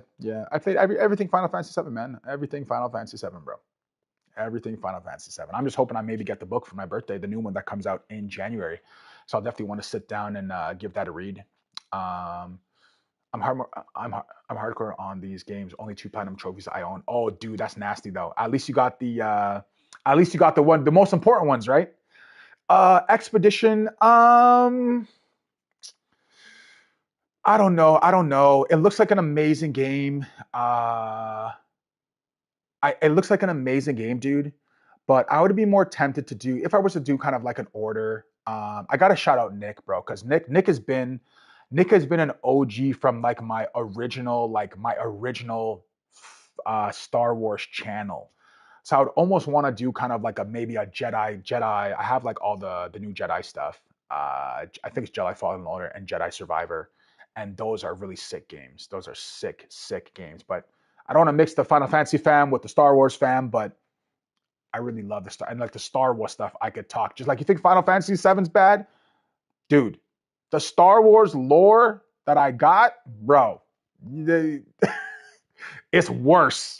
It's worse than this, dog. So we'll see, man. There's a lot of different ideas, but I think what I'll do is I'll just kind of just get started, just keep the momentum. I'll have a coffee, go outside real quick, do some shoveling. Yeah, exactly. Oh, you saw the trailer? Yeah, it looks sick, dude. Even I saw the Mandalorian trailer, but like but the thing about Star Wars, dude, is that ever since Kathleen Kennedy, I've been protesting. Like I was like, hey, I'll give another chance. I'll give Last Jedi another chance. I'll give Episode 9 another chance. I'll give this a chance. It's just like, man, just like disappointment. It's like, fuck, man. At a certain point, I have to say, yo, I'm not giving you no more money. But the Jedi, the Fallen Order series with Cal Kestis is sick, dude. It's so sick. And Zeb, this guy in Star Wars, one of my favorite characters, the Jedi Master of Cal Kestis is the same breed as, I forget his name right now, but he's the same breed of guy as Zeb, and I love Zeb, and Zeb was in a new trailer for The Mandalorian. Anyways, I'll just fangirl over it, man. I love Star Wars, man. I love, like, Attack of the Clones, animated, Star Wars Rebels, like, man, Mandalorian, the first kind of 2 or 3 seasons, until they freaking, anyways. And like, man, Star Wars is so sick. So freaking sick. So, yeah. All right, guys, that's it for right now. Like I said, I'll take a quick break. Maybe wash my armpits because I'm sweating. My hands are all greased up. And maybe you'll see me again in about an hour or two on the game with one of my favorite characters, Yuffie, Starlight, Yuffie. Let's get her done, and we could talk a little bit more lore. All right, guys? Much appreciated. Thanks for coming out. Thanks for checking it out. Thanks for the support. I know I don't do this often enough for some of you, but you got to take what you can get, all right? Catch you guys later. Peace.